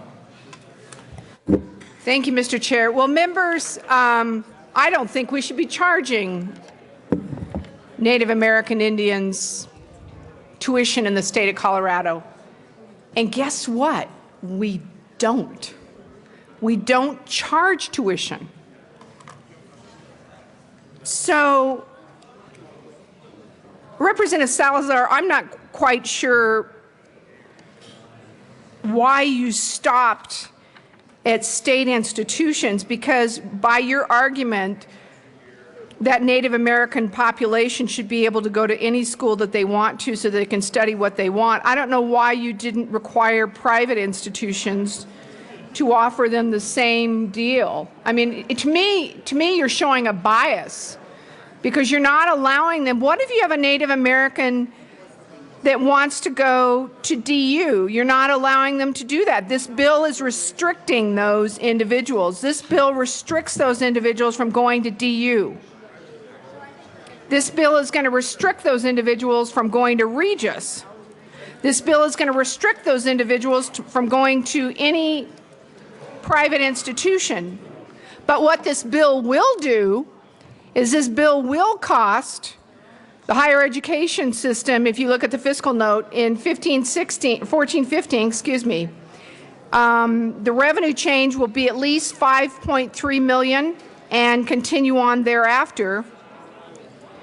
It'll cost the state just under $700,000, but my concern is when you have a really good program at Fort Lewis that does a very, very good job of balancing the needs with the student and providing an incredible academic experience, why would you make Native American Indians pay to go to some school, and if they go to a private school, they're going to have to pay full tuition, Really? I don't know what your intent is, but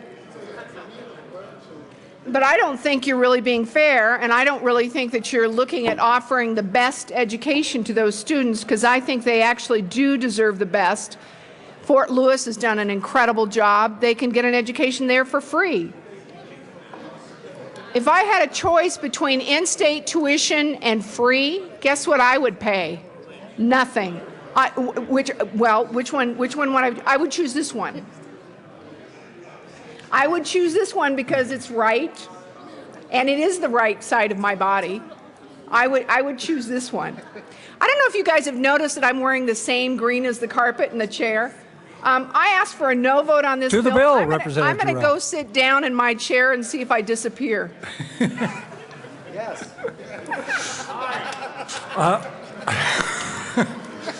Any further discussion on House Bill 1124? Representative Murray.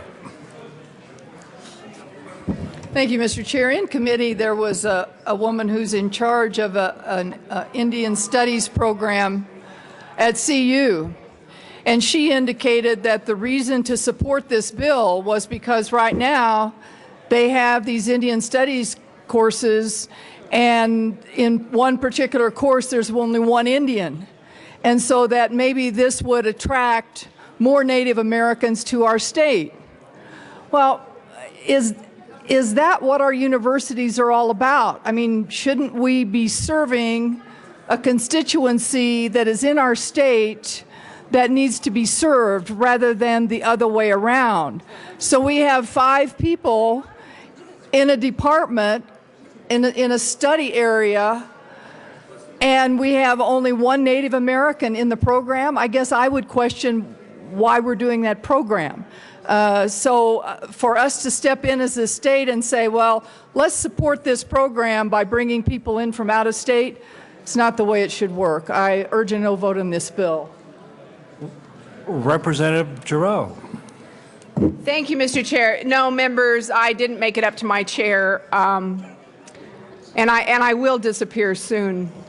I think May 7th, May 8th. So let's get back to the numbers again. This is going to cost our higher education system at least $5 million. Now, that's what the fiscal note shows. What that doesn't show you is the internal costs that will be incurred by the higher education systems, the different schools, to create the programs to meet the needs of these individuals. And honestly, if you're going to take this responsibility on the way Fort Lewis has, and it's been an incredible, they do an incredible job.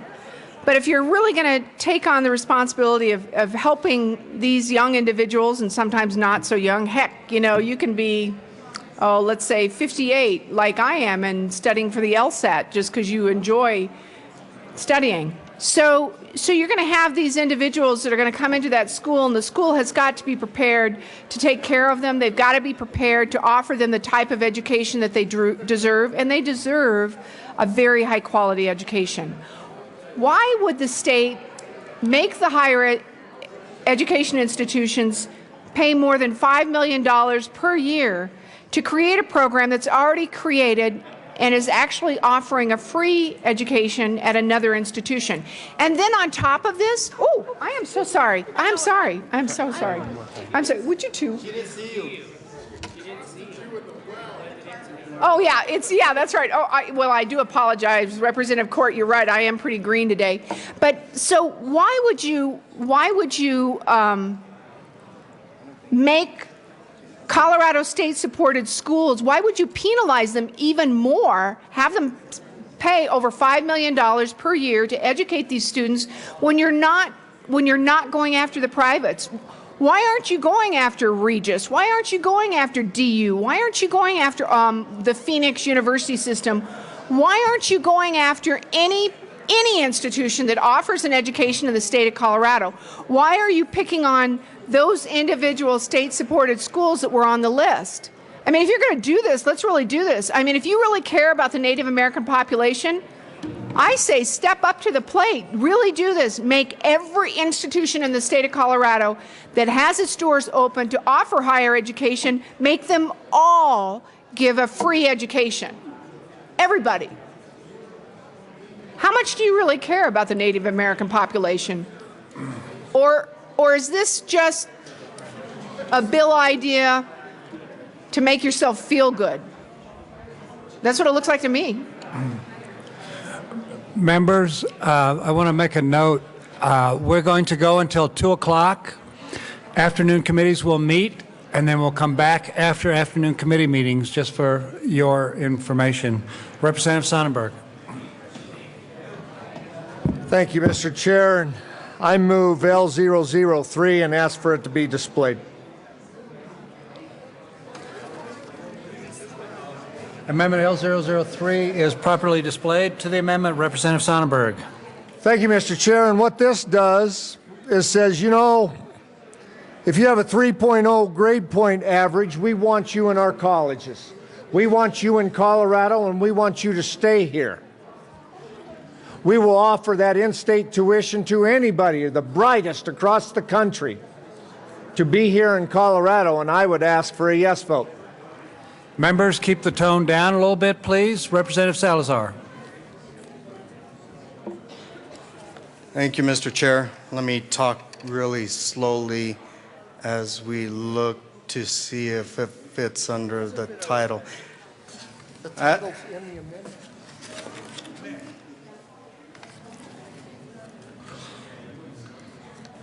Salazar, you got the well. Mr. Chair, in response to this amendment, as we're looking, Mr. Chair, I ask for a title ruling. The committee will take a short recess.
The chair rules that this does not fit under the title. Thank you, Representative Sonnenberg. Representative Salazar. Thank you, Mr. Chair. I ask for a yes vote on House Bill 1124. Any further discussion on 1124? Representative Giroux. Thank you, Mr. Chair. Members, the bill sponsor has never answered my question as to why it doesn't go after privates. Why are we just going after state schools? Why are we asking state schools to do something we don't want to ask the privates to do? I think we ought to go after everybody if you're going to do this. If you really care about the Native American population, you want to give them free access to schools, you want to give them free choice, That's what we should be doing. Let's just go after all the privates, too. I mean, if in the next 5 years we're going to be defunding higher education anyway, because I know we are. I can see it. I can see what's happening with the budget. So let's go after the privates now, too. That's for a no vote. Any further discussion on House Bill 1124? Seeing none, the question before us is the adoption of House Bill 1124. All in favor say aye. Aye! All opposed say no. 1124 is adopted. Mr. Kohler, please read the title of House Bill 1156. House Bill 1156 by Representative Moreno, also Senator Uleberry, concerning extending the age of eligibility for the Child Nutrition School Lunch Protection Program. Representative Moreno. Thank you, Mr. Chair. I move House Bill 1156 and the Appropriations Committee report. To the Appropriations Committee report. Thank you, Mr. Chair. The Appropriations Committee report amendment changed the age of eligibility for kids that could qualify for this program from 12th grade to 5th grade. It was not a change that was made lightly because that means that kids 6th through 12th grade will still not be able to take advantage of this program. Yet it was necessary in light of reducing the fiscal impact. I asked for an aye vote. Is there any discussion on the Appropriations Committee report? Seeing none, the question before us is the adoption of the Appropriations Committee report. All in favor say aye. Aye. All in favor say aye. Aye. All opposed say no. Appropriations Committee report is adopted. Representative Moreno, to the bill. Thank you, Mr. Chair. House Bill 1156 expands on a current program that we currently have in the state of Colorado, and that's allowing for reduced price kids to qualify for a free lunch in school, kindergarten through 2nd grade. The average income of a family that qualifies for a reduced price lunch is $40,000. That's not a lot of money. And it's imperative on us to make sure that every kid that is hungry in school can have access to a school meal. And with that, I ask for an aye vote on this bill. Is there any further discussion on House Bill 1156? Representative Murray. Thank you, Madam Chair. Here we go again with expanding a program that we can't afford to expand. I sympathize with the purpose of the bill and the heartfelt feelings, but to expand the lunch program to this extent, 20 years out, how much of our budget is this going to take? Again, we have to think about what are our priorities as a state and what are our obligations, number one, as government. Roads, K through 12 education, including buying down the negative factor, and public safety, not expanding or creating new programs. I hesitate to speak against this because I mean, how can you talk against giving food to kids? But at some point, we have to say, where do we draw the line at helping parents to do what they need to be doing? The itty-bitty ones, okay, but this originally started at going up to 12th grade. Well, now at least we've brought it down to 5th grade, but it's all about expansion or the beginning of a new government program, and I urge a no vote. Is there any further discussion? Representative Wilson. Thank you, Mr. Chair. Representative Moreno, did I understand in your covering the bill, did I understand when you were talking about this, that this only affects people like in the $40,000 income range? Was that correct? Representative Moreno. Thank you, Mr. Chair. Representative Wilson, thank you for the question. That is correct. It would affect families that qualify for reduced price lunch, and the income for a family of 4 is $43,568 to qualify for reduced price lunch. Representative Wilson. Thank you, Mr. Chair. That's what I thought you said, Representative Moreno, because my 4 counties, the average annual income is $13,000 less than that. And so as I look at that, and I mention that to my constituents, they say, what are you talking about?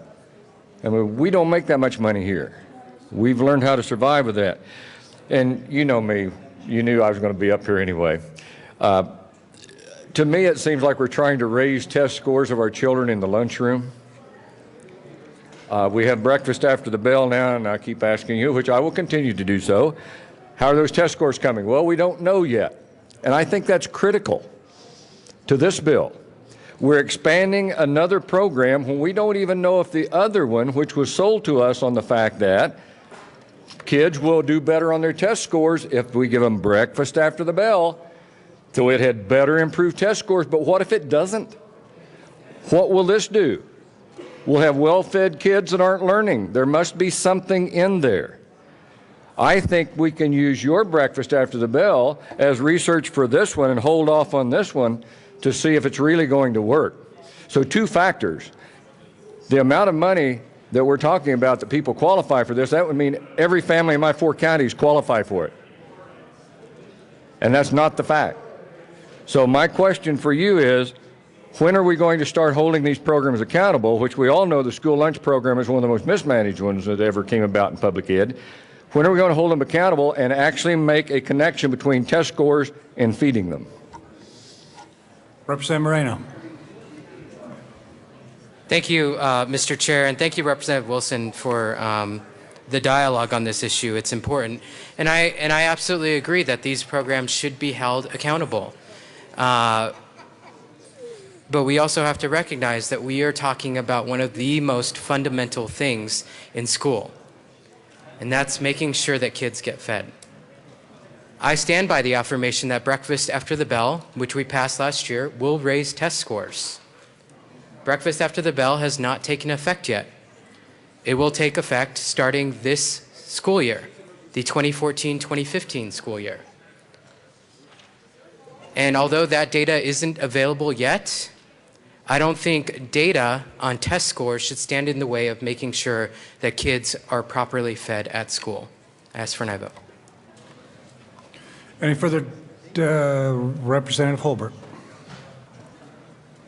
Thank you, Mr. Chairman. Representative Moreno, I seem to require some recollect some discussion from your bill last year, but could you clarify for me in a question of local control, does this require a district that has a certain percentage of free and reduced lunch to do this, or does it still allow a school board in each district to decide whether or not they will offer this additional program? Representative Moreno. Thank you, Mr. Chair, and thank you, Representative Holbert, for the question. This bill preserves local control. It is not a mandate that they extend this. There are school districts that are actually doing this of their own volition right now. One of my school districts, Mapleton School District, has done this on their own.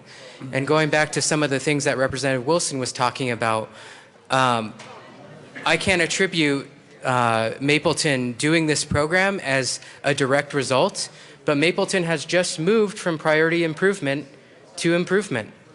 They are making strides in the assessments that we require of them in this state.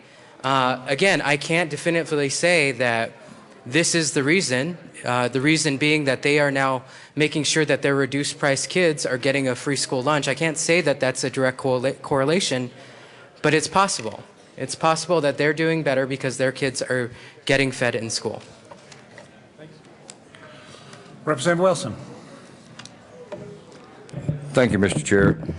And Representative Moreno, we're going to have lots of fun when we get reelected and so forth, because I am going to hold you to this on breakfast after the bell and the feeding. The only other point I would make is that schools are for learning. That's the thing I think we've missed in Colorado. Schools are for learning, and they're not for social programs, they're not for whatever, they are for learning, and obviously we've got a ways to go in that. If this program will increase test scores, I'll be your #1 supporter. If it does not work, I don't want the excuse of, well, a program would have worked, but we fed them the wrong food. I don't want that to happen. And the other piece is, you mentioned Mapleton making progress, and they're doing this. I can tell you Salida is not doing this, and they're accredited with distinction.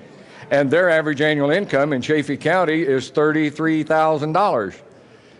So we can use examples, but if they don't pass muster when we look at the facts are that doesn't make any difference. So I want to see those results, and I will be here checking those out. Thank you. Representative Murray.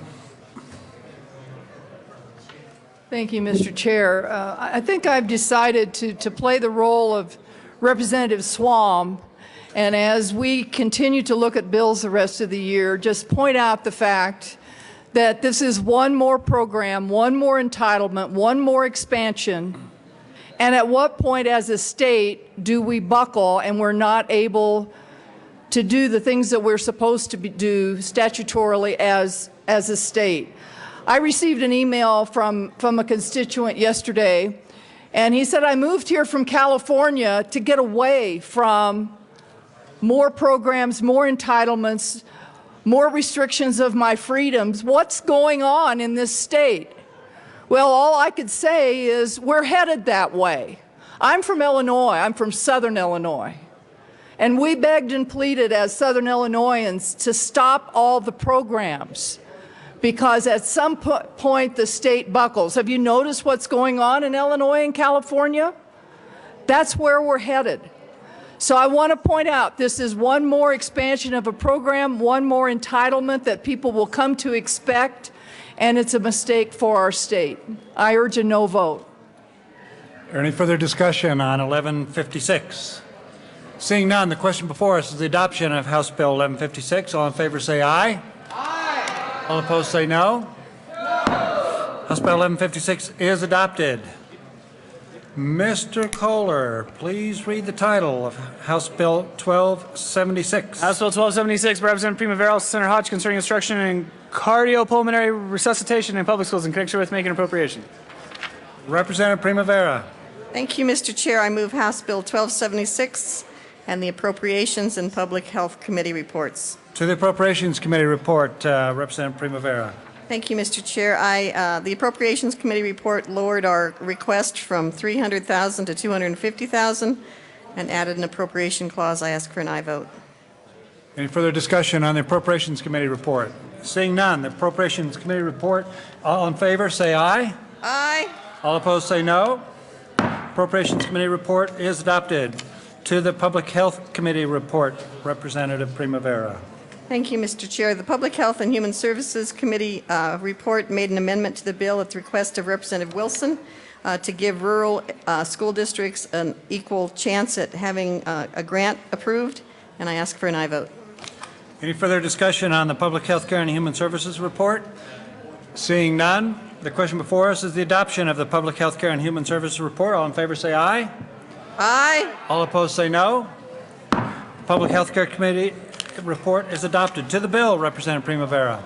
Thank you, Mr. Chair. I move Amendment L002 and ask that it be displayed.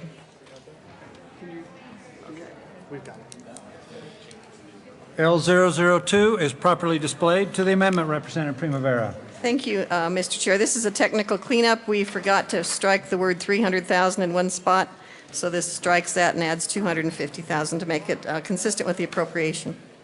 Any further discussion on L002? Representative Swam. No further discussion on L002. The question before us is the adoption of L002. All in favor say aye. Aye. All opposed say no. L002 is adopted. Back to the bill, Representative Primavera. Thank you, Mr. Chair. This is a really good bill. The American Heart Association is trying to create a generation of lifesavers by making sure students learn CPR and AED before they graduate. The need for more people to learn CPR is clear, with the survival rate of out-of-hospital cardiac arrests at 11%.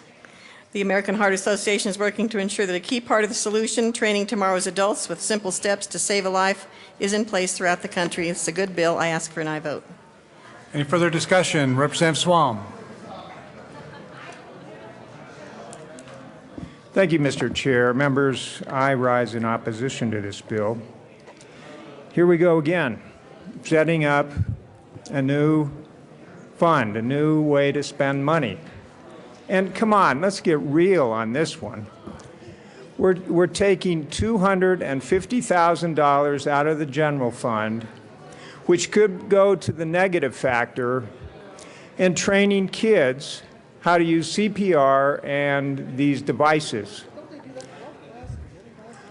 You know, my experience is a lot of kids get this through Red Cross. I know my kids did. Our daughters got this training because they were lifeguards, Boy Scouts, Boys and Girls Club, Girl Scouts, and here we are taking $250,000 away from the general fund, which could go to reducing the negative factor, and starting a new program. It really is kind of stunning to me. I remember somebody told me during this session that it's probably more dangerous down here when we actually have some extra money than we have no money at all, because we're all tempted to do just this very thing. Let's start a new program. And what do we do once we get this program going? Well, we'll get the schools hooked on it. We'll create a bureaucracy around it. There's plenty of money in here for the State Department of Education to administer it. It's just, you know, it defies understanding. And I know Representative Murray made a great argument on the last bill. But I strongly urge a no vote on this bill. You know, here we have schools that are heavily staffed by teachers and administrators. And we couldn't rely on them. We're going to train students to do this. Get real. They see something like this, and, you know, the average student, I don't care if they're trained or not, they'll get this training once, it'll go away. The average student will freeze. So, I don't know what those defibrillation devices cost. They're not cheap. You know, put them up in a school, they'll probably be subject to vandalism. I can't speak strongly enough against this bill. I think it's ill-advised. We're starting a new program. Why? Taking money away from the negative factor. That's all we're doing here. So I urge a no vote on this bill and urge you to join me. Representative Murray. Thank you, Mr. Chair. I thank Representative Swalm for being Representative Swalm and doing what I did on the last bill to say, here we go again. And what we're doing is creating a new program when we can't fully fund the programs that we do have. So I'm here to say, let's fully fund the programs that we already have, that we already agree are important to this state, particularly the negative factor, and say no to any new additional programs or entitlements. I urge a no vote. Any further discussion on House Bill 1276? Seeing none, the question before us is the adoption of House Bill 1276. All in favor say aye. Aye. All opposed say no. No. House Bill 1276 is adopted. Mr. Corey, please read the title of House Bill 1303. House Bill 1303 by Representative Scott and Ferrandino concerning the receipt of public testimony from remote locations around the state by legislative committees. Mr. Speaker and Representative Scott. Thank you, Mr. Chair. I move House Bill 1303 in the Appropriations Committee report. The Appropriations Committee report makes the appropriations. Ask for an aye vote. Any further discussions on the Appropriations Committee report? Seeing none, the Appropriations Committee report is adopted. To the bill, Representative Scott and Ferrandino. Oops. All in favor of the Appropriations Committee report say aye. Aye. All opposed say no. Now the Appropriations Committee report is adopted. Mr. Speaker. Thank you, Mr. Chair. This bill allows you, when I'm retired, I can testify from the beach in Hawaii next year when you guys are just hanging around here. Ask for an aye vote. Representative Scott. Thank you, Mr. Chair. I just wanted to make this fair, so I raised the podium and lowered my knees. And I do appreciate the fact that the Speaker and I have worked on this bill incredibly hard together. And this is going to be a great bill because I think it's going to make a big difference in how people can actually weigh in on issues that they're important to them in Colorado. I ask for a yes vote. Any further discussion on House Bill 1303? Representative Labuda. Thank you, Mr. Speaker.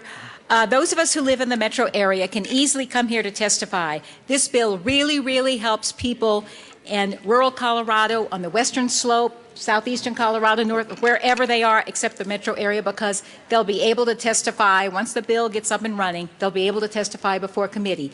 And I think it's a great bill, so I urge a yes vote. Any further discussion on House Bill 1303, Representative Kagan?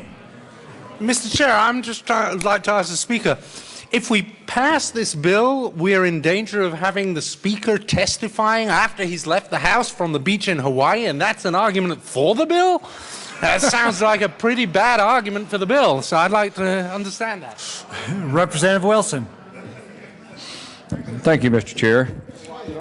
Representative Scott, I know you'll be surprised this is a serious question from up here. How do we I'm all for the testimony, remote testimony. How do we control the, for lack of a better term, I'll use an official term, decorum at the remote sites? How's that going to work? Mr. Speaker. Thank you. And Representative Wilson, that's a good question. We are limited to higher ed institutions for now. We will have staffing there. We'll have to, part of the fiscal notice for the staffing. We didn't want to allow anyone from their home to do it. Well, I joked I couldn't do it from Hawaii. It has to be somewhere in state, and there would be people there, just like in committees here, to make sure that we kept decorum. Representative Scott. Thank you, Mr. Chair. And I would also add that I think we need to look at this bill as a work in progress. As technology changes, this is going to change. This goes to the executive committee so that they can look at this and decide what's going to make the most sense for now. So it may be universities. We might start seeing, say, maybe a county office at some point is drawn into this because of the area that they're located in. But this is something that's going to change as the technology changes. Representative Corum.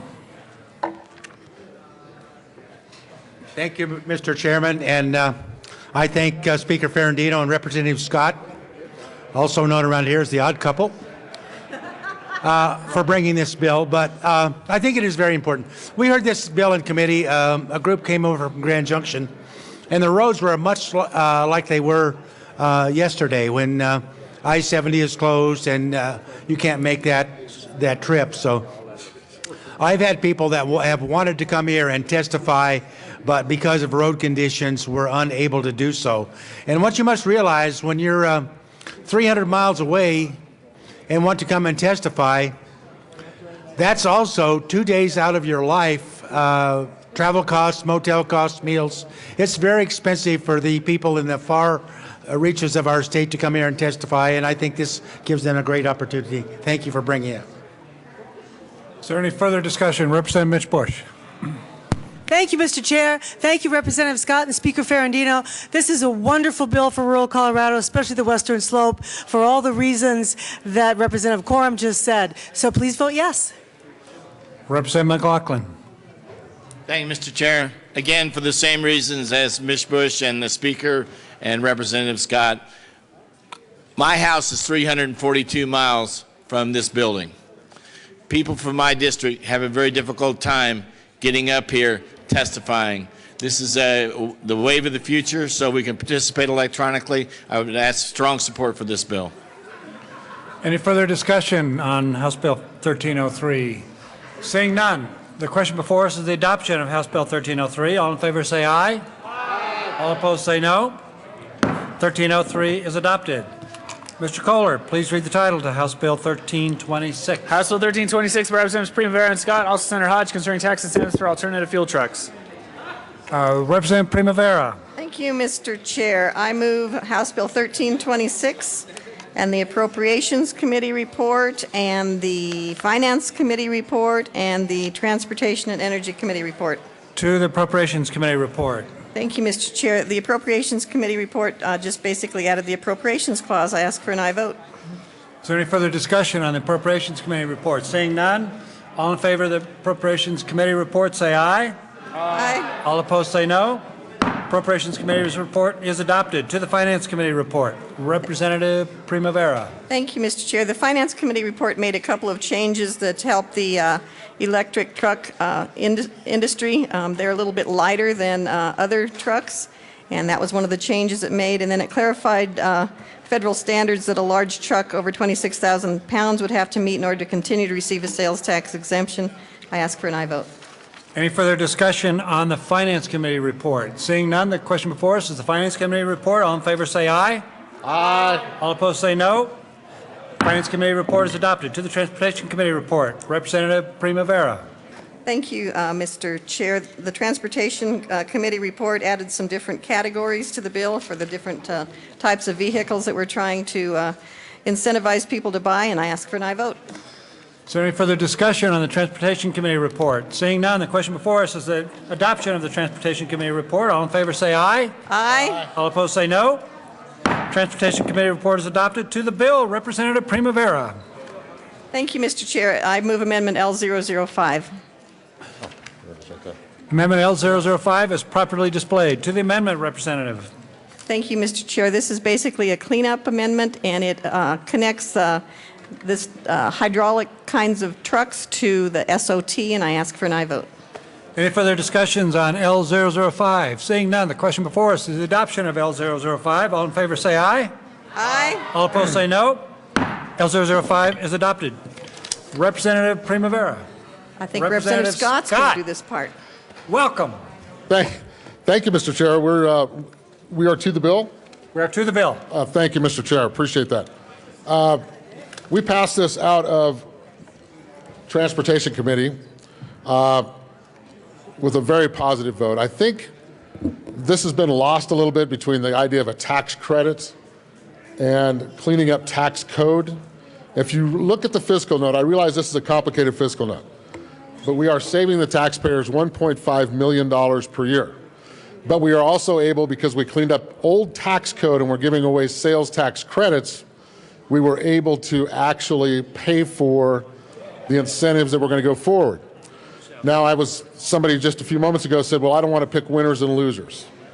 And I fully understand that. But I think what you're going to see in this bill, if you do study it, is we are including diesel, natural gas, propane, electric, hydraulic, which is something new for me, electric trucks as they come on, and hydrogen. These are all things that are coming in the future. These are going to be important to the economy of Colorado. Now, you can say, okay, tax credit, not good. But I say jobs are. Jobs are incredibly important to my part of Colorado. Right now, we have very high unemployment. Right now, we are importing, I want you guys to hear this, importing 70% of the fuel we use in Colorado. So that's jobs for Wyoming, New Mexico, Texas, Utah. So this is a vote for jobs. There's 110,000 oil and gas employees in the state of Colorado, correct? We are voting to secure their jobs. And I thank you for your aye vote today on 1326. Looks like we're rolling on. Any further discussion of House Bill 1326? Seeing none, the question before us is the adoption of House Bill 1326. All in favor say aye. Aye. All opposed say no. 1326 is adopted. Mr. Kohler, please read the title of House Bill 1348. Thanks. House Bill 1348 by Representative Ferrandino, Senator Heath, concerning extension of the effective date of the amended retail sales tax definition adopted in House Bill 13-1295 to take effect only if Congress enacts an act that authorizes states to require certain retailers to pay, collect, or remit state or local sales tax. Mr. Speaker. Thank you, Mr. Chair. I move House Bill 1348 and ask for an aye vote. Any further discussion on House Bill 1348? Seeing none. The question before us is the adoption of House Bill 1348. All in favor say aye. Aye. All opposed say no. House Bill 1348 is adopted. Madam Majority Leader. Thank you, Mr. Chair. At the request of the sponsor, I move to lay over House Bill 1253 to May 9. At the request of the Majority Leader, House Bill 1253 is laid over until May 9th. Mr. Kohler. Please read the title to Senate Bill 156. Senate Bill 156 by Senators Kafalis and Heath, also Representative Lee, concerning a requirement that a public benefit corporation file an annual report. Representative Lee. Thank you, Mr. Chair. I move Senate Bill 156. Ask for an aye vote. There is no committee report. Is there any discussion on Senate Bill 156? Seeing none, The question before us is the adoption of Senate Bill 156. All in favor say aye. Aye. All opposed say no. Senate Bill 156 is adopted. Mr. Kohler, please read the title of Senate Bill 165. Senate Bill 165 by Senators Johnston and Kerr, also Representatives Murray and Peniston, concerning the percentage at which to rate the student academic growth standard for the purpose of licensed personal performance evaluations in the 2014-15 academic year. Representative Murray. Thank you, Mr. Chair. I move Senate Bill 165 and the Education Committee report. To the Education Committee report. Representative Murray. Thank you, Mr. Chair. It clarifies the fact that academic growth needs to be, or the weight for academic growth can be no higher than 50%. I urge an aye vote. Is there any further discussion on the Education Committee report? Seeing none, the question before us is the adoption of the Education Committee report. All in favor say aye. Aye. All opposed say no. Education Committee report is adopted. To the bill, Representative Murray. Thank you, Mr. Chair. Under current law, school district boards of education, local boards, are required to establish an evaluation system for licensed educators that bases at least 50% of the educator's annual effectiveness evaluation on student academic growth. For the school year 2014-15, that year only, this bill allows a local board to determine what percentage, if any, of the educator's evaluation must be passed on student academic growth. And then all other components of the licensed personnel evaluation system currently in law must be implemented in the 2014-15 academic year. Representative Peniston. Thank you, Mr. Chair and colleagues. There is some real deep anxiety about the confluence of new standards, new assessments, new educator evaluations, all of which come online next year, in the next school year. So it's a really legitimate worry about the implementation of student growth measures in the midst of the transition, all these new state assessments. This bill just gives a district the option, totally at the discretion of the district, to decide how much weight they want the high-stakes testing to have on an educator's evaluation. Anywhere between 0 and 50%, totally at the option of the school district. I ask for a yes vote. Any discussion on Senate Bill 165? Representative Holbert. Thank you, Mr. Chairman. Members, I'm going to ask for a yes vote on Senate Bill 165. There was some misunderstanding, I think, outside of the building, and some of the groups that look at different legislation had recommended opposition, calling for opposition. But what I look at on this bill is no matter what side you might be on relative to Senate Bill 191, assessments and the conversations that we've had about Common Core and Park and all of this complicated education, K through 12 terminology. Where I come down on this bill is, do we want any district in this state that is not able to provide adequate data to judge its rating of any teacher, half of that rating based on data that may not exist? That just doesn't make sense to me. So I've gone out and talked with some of the folks outside of the building who are encouraging opposition.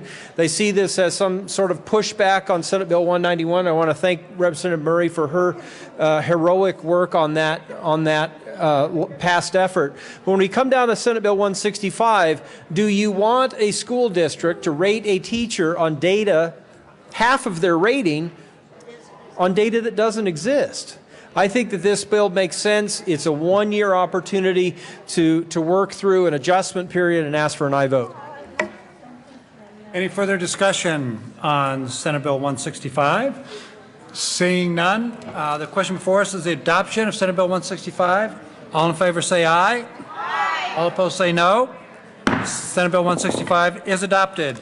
Mr. Kohler, please read the title to House Bill 1347. House Bill 1347, Representative Court, also Senator Newell, concerning statutorily established time periods that are multiples of 7 days. Representative Court. Thank you, Mr. Chair. I move House Bill 1347, and there are no committee reports. Ron, would you please display our chart? Do we have further discussion of House Bill 1347? I think we have a chart here. Thank you. This bill is about what's called the Rule of Seven. And evidently, we have to do this again this year because for the last 2 years, Representative Gardner has done this, and they haven't quite figured out exactly how to multiply by 7. So I provided this handy chart, and I urge an aye vote so that the Judicial Department will be able to figure out how to clean up the statutes that have to apply to the rule of 7. Thank you. Is there any further discussion of House Bill 1347? Seeing none, the question before us is the adoption of House Bill 1347. All in favor say aye. All opposed say no. House Bill 1347 is adopted. Mr. Kohler, please read the title of House Bill 1304. Mr. Chair. Oh, Madam Majority Leader. Thank you, Mr. Chair. I move to lay over House Bill 1304 until tomorrow, April 15th. All right. Mr. Kohler, please read the title of House Bill 1300. Oh, the bill is laid over at the request of the Majority Leader. Mr. Kohler, now please read the title of House Bill 1300. House Bill 1300, Representatives Garcia and Duran, also Senator Stedman, concerning a 2014-15 state fiscal year general fund transfer to the Colorado State Fair Authority cash fund to support the state fair's programs with the state's 4-H clubs and the Colorado Association of National Future Farmers of America organization. All right.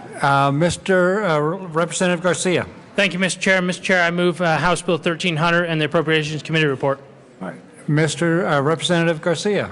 Thank you, Mr. Chair. Mr. Chair, the Appropriations Committee reports $300,000 for the FFA programming and Future Farmers of America programming at the Colorado State Fair. I asked for an aye vote. It was voted unanimously out of the Appropriations Committee.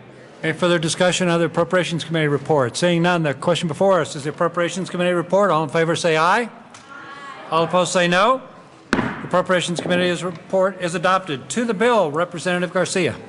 Thank you, Mr. Chair. Mr. Chair, members, I asked for an aye vote on House Bill 1300, which did receive support from the City of Pueblo, the county, and the State Fair Foundation. It's an important bill for rural Colorado, Future Farmers of America, and the FFA.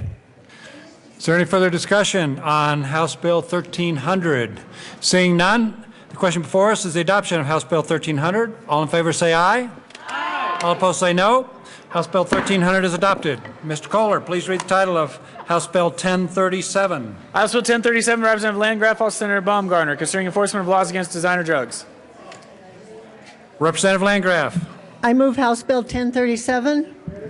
And We already voted on the committee reports on Friday. Oh, that has already been adopted. Thank you. So we're to the bill. Okay. So I move the judiciary report. And then... Right. Okay, all right. So you're moving the judiciary report, which is completely appropriate. Representative Landgraf, to the Judiciary Committee report. Yours? Representative Lawrence.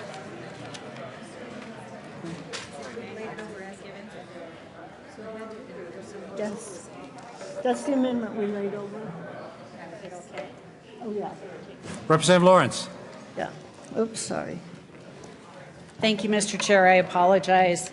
I move Amendment L009 to the Judiciary Committee report. This is a multi-page amendment on everybody that has been on everybody's desk, and it is currently properly displayed. Representative Lawrence to L009.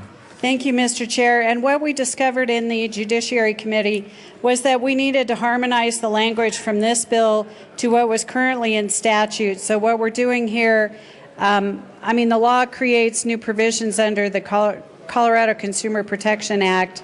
So to make selling a synthetic cannabinoid a deceptive trade practice.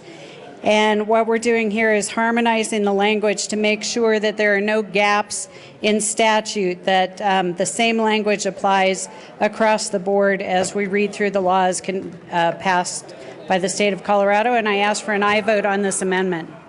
Is there any further discussion of L009? Seeing none, the question before us is the adoption of L009 to the Judiciary Committee report. All in favor say aye. Aye. All opposed say no. L009 is adopted. To the Judiciary Committee report. Thank you, Mr. Chairman. What this does is make the selling and distribution of spice a deceptive practice. It adds civil penalties, and I would ask for an aye vote. Any further discussion on the Judiciary Committee report? Seeing none, the question before us is the adoption of the Judiciary Committee report. All in favor say aye. Aye. All opposed say no.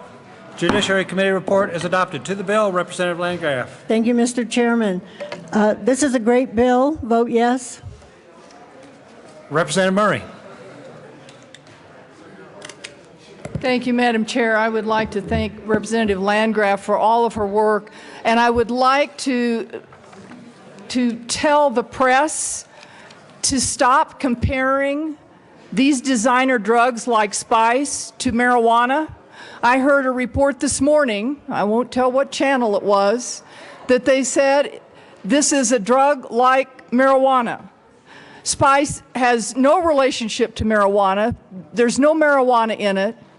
The only thing that might be similar is that it appeals to the same part of the brain as marijuana, but there are other things that appeal to that part of the brain that we don't say are like marijuana. This drug it's just an assortment of greenery, and we don't know what the greenery is. It's sticks and leaves, and it's sprayed with chemicals. So it has no connection to marijuana in terms of the way it is made up. So I beg the press to please stop comparing this to marijuana, because this is an extremely deadly drug that we have in Spice and the artificial drugs that are much of it being made in China. And we don't know what's in these drugs. So to say that it's like marijuana, and I want to keep saying that, because press, please stop saying that Spice and these other designer drugs are like marijuana. These drugs are killing our kids, and that's why this law is appropriate, and we need to call it what it is. It's a designer drug that is a killer. Thank you. Any further discussion on House Bill 1037? Seeing none. Oh, Representative Vigil. Thank you, Mr. Chair. Sorry to belabor this any longer, but Representative Murray is just so correct. Her and I passed a bill a couple of years ago to try to resolve this problem, but evidently there's been some loopholes in that, and with that I ask for your support. This is a dangerous drug, and it's not good for our kids. In the San Luis Valley, we had several overdoses. They couldn't figure out what it was. Finally figured out it was some kind of a bath or designer kind of a drug that they had to figure out eventually. So please support this bill. Representative Schaefer. Any further discussion on House Bill 1037? Seeing none, the question before us is the adoption of House Bill 1037. All in favor say aye. Aye. All opposed say no. House Bill 1037 is adopted. Madam Majority Leader. Thank you, Mr. Chair. I move the committee rise and report. The motion of the Majority Leader, the committee will rise and report. Get out of my desk.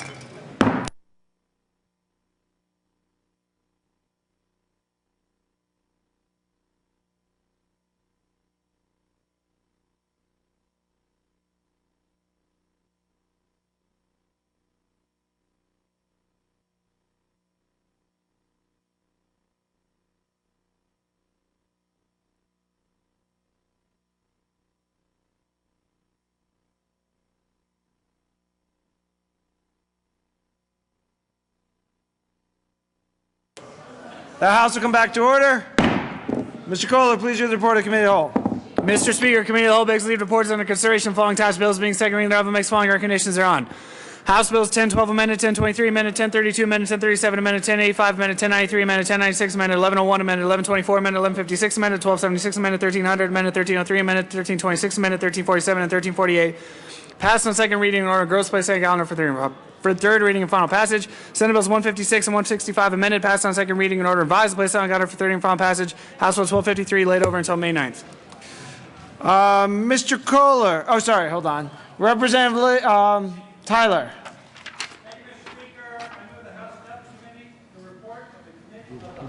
You've heard the motion. There is an amendment at the desk. Mr. Kohler, please read the Sonnenberg and Holbert amendment to the report of the Committee of the Whole. Representative Sonnenberg and Holbert moved to amend the report of the Committee of the Whole to reverse the action taken by the committee in adopting the following Durand Amendment L006 to House Bill 1093 that showed that said amendment lost and that House Bill 1093 as amended passed.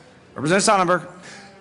Thank you, Mr. Speaker. I move the Sonnenberg-Holbert amendment to the Committee of the Whole. To the amendment, Representative Sonnenberg. Ladies and gentlemen, this is that simple amendment that we tried to stop, which basically increases the percentage for administrative costs for less work. I ask for your yes vote on the Sonnenberg-Holbert amendment. Representative Holbert. Thank you, Mr. Speaker. Members, we did go through these numbers earlier on debate on the bill, but for $500,000 when the bill was introduced, it was going to allocate $500,000 at 5%. That would have paid the division $25,000 to manage the disbursement of that $500,000. For only $100,000, we're going to bump the rate up to 8% and pay them $8,000 to manage 1/5 the money. I think we all can just get comfortable here, take the next hour or so to debate this amendment, but ultimately, let's vote yes on the Sonnenberg-Holbert amendment. Representative Duran. Thank you, Mr. Speaker. Oh my gosh, Representative Holbert, I hope you were joking about debating this for hours. Essentially, what happened, I want to give you guys a little bit You only get 10 minutes per person. I want to give you a little bit of history of what happened with this bill. So originally, the bill as introduced with the appropriations clause was at $500,000. And because we could not fund everything, and there's been a lot of bills that have come forward and a lot of competing interests, I chose to reduce that amount to $100,000. So when the bill came out of appropriations, it had a $100,000 appropriations clause. And also just a reminder that the money that we invest in this will actually ultimately come back into the state because a lot of it's going to be used for low interest loan guarantees and loan funds. So after the bill got out of appropriations, the Office of Economic Development requested that we make an amendment on the House floor to change admin costs from 5% to 8%. And the reason why is they still want to be able to fund as many applications as they possibly can, but with a reduced amount of money that they're able to grant to a variety of different creative districts throughout the state of Colorado. They believe that their admin costs are going to increase as a result of that. Smaller projects mean a higher admin. However, when you look at a wide variety of different admin costs with statutes that we have, bills that have been passed, 8% is typically on average in terms of admin costs for a fund. So I'd ask for your support for the Office of Economic Development's request that because we reduce the amount of money that they'll ultimately be able to receive, that they'll need some additional dollars for admin costs. Please vote no. Representative Sonnenberg. Thank you, Mr. Speaker. And as this amendment stands, department gets $5,000 to do the administration. That leaves $3,000 to go to what the bill was intended to go for. If you vote against this amendment, you grow that government entity by $3,000 more than the 5%, and that's $3,000 less to go for the projects that the bill was intended for. Ask for a yes vote. Any further discussion? Representative Holbert. Thank you, Mr. Speaker. Members, please do be thoughtful on this amendment. I believe it's just the wrong thing to do to actually pay more, pay a higher percentage for management of 1/5 the money.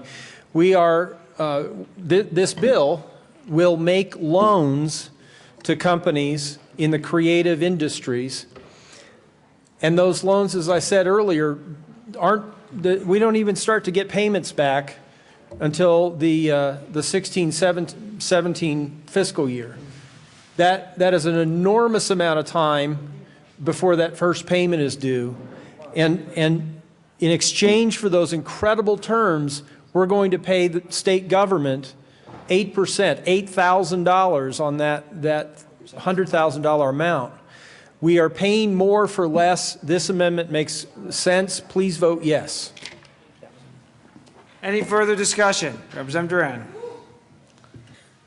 Thank you, Mr. Speaker. The only other thing that I would add is that I would have loved, and I think that the Office of Economic Development would have loved to see the full $500,000 allocated towards this bill.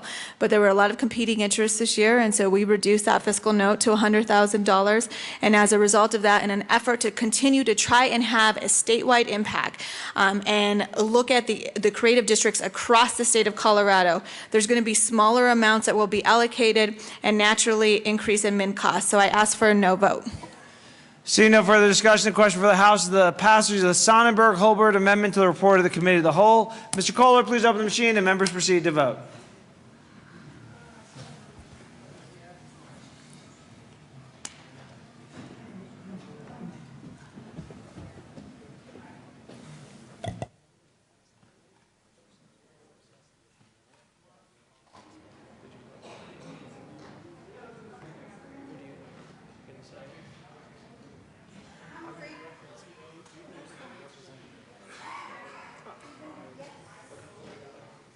Close the machine. With 27 aye votes, 35 no votes, 3 excused, and 0 absent, the Holbert-Sonnenberg Amendment to the report of Committee of the Whole is lost. There are no further amendments to the desk. Mr. Kohler, please open the machine and members proceed to vote on report of Committee of the Whole.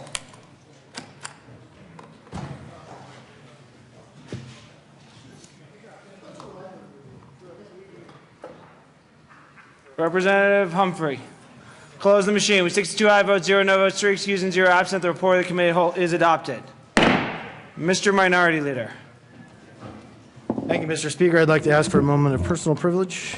Mr. Minority Leader will be granted a moment of personal privilege. Thank you, Mr. Speaker. Members, you know, a lot of times we in committee joke around with people and, you know, we'll kind of give people fun little jabs. And then sometimes when we're debating bills, sometimes we get, you know, maybe a little bit aggravated with each other and kind of banter back and forth.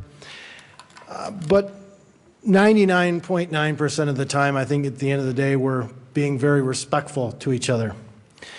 And I believe that there were some comments made earlier today that maybe weren't meant to be very disrespectful or hurtful, but the reality is they crossed a line. And I think we all need to be mindful that if we go too far and cross the line with some of our comments, that we need to be able to be man enough or woman enough to be able to come down, if we make the statement publicly, to also come down and apologize publicly for our statements as well. And so I'm not going to call any person out specifically, but the reality is if we've done something publicly to do that, I think that the best course of action is to man up or woman up and actually come down and publicly apologize. So thank you. Thank you, Mr. Minority Leader. A good reminder for all of us. Announcements and introductions. Representative Fisher. Members of the House Agriculture, Livestock, and Natural Resources Committee, we've had witnesses waiting in the basement for now 45 minutes. We have one bill up, House Bill 1332, in respect for the witnesses who have been waiting. Can you please try to be down in the committee room by 20 after 2, and we'll get started with that bill. Thank you. Representative Duran. Thank you, Mr. Speaker. The Joint Budget Committee will resume at 2:30. Representative Hamner. Thank you, Mr. Speaker. House Education Committee members, is 10 minutes good? Great. We'll see you in 10 minutes. Any further announcements? Representative Ryden.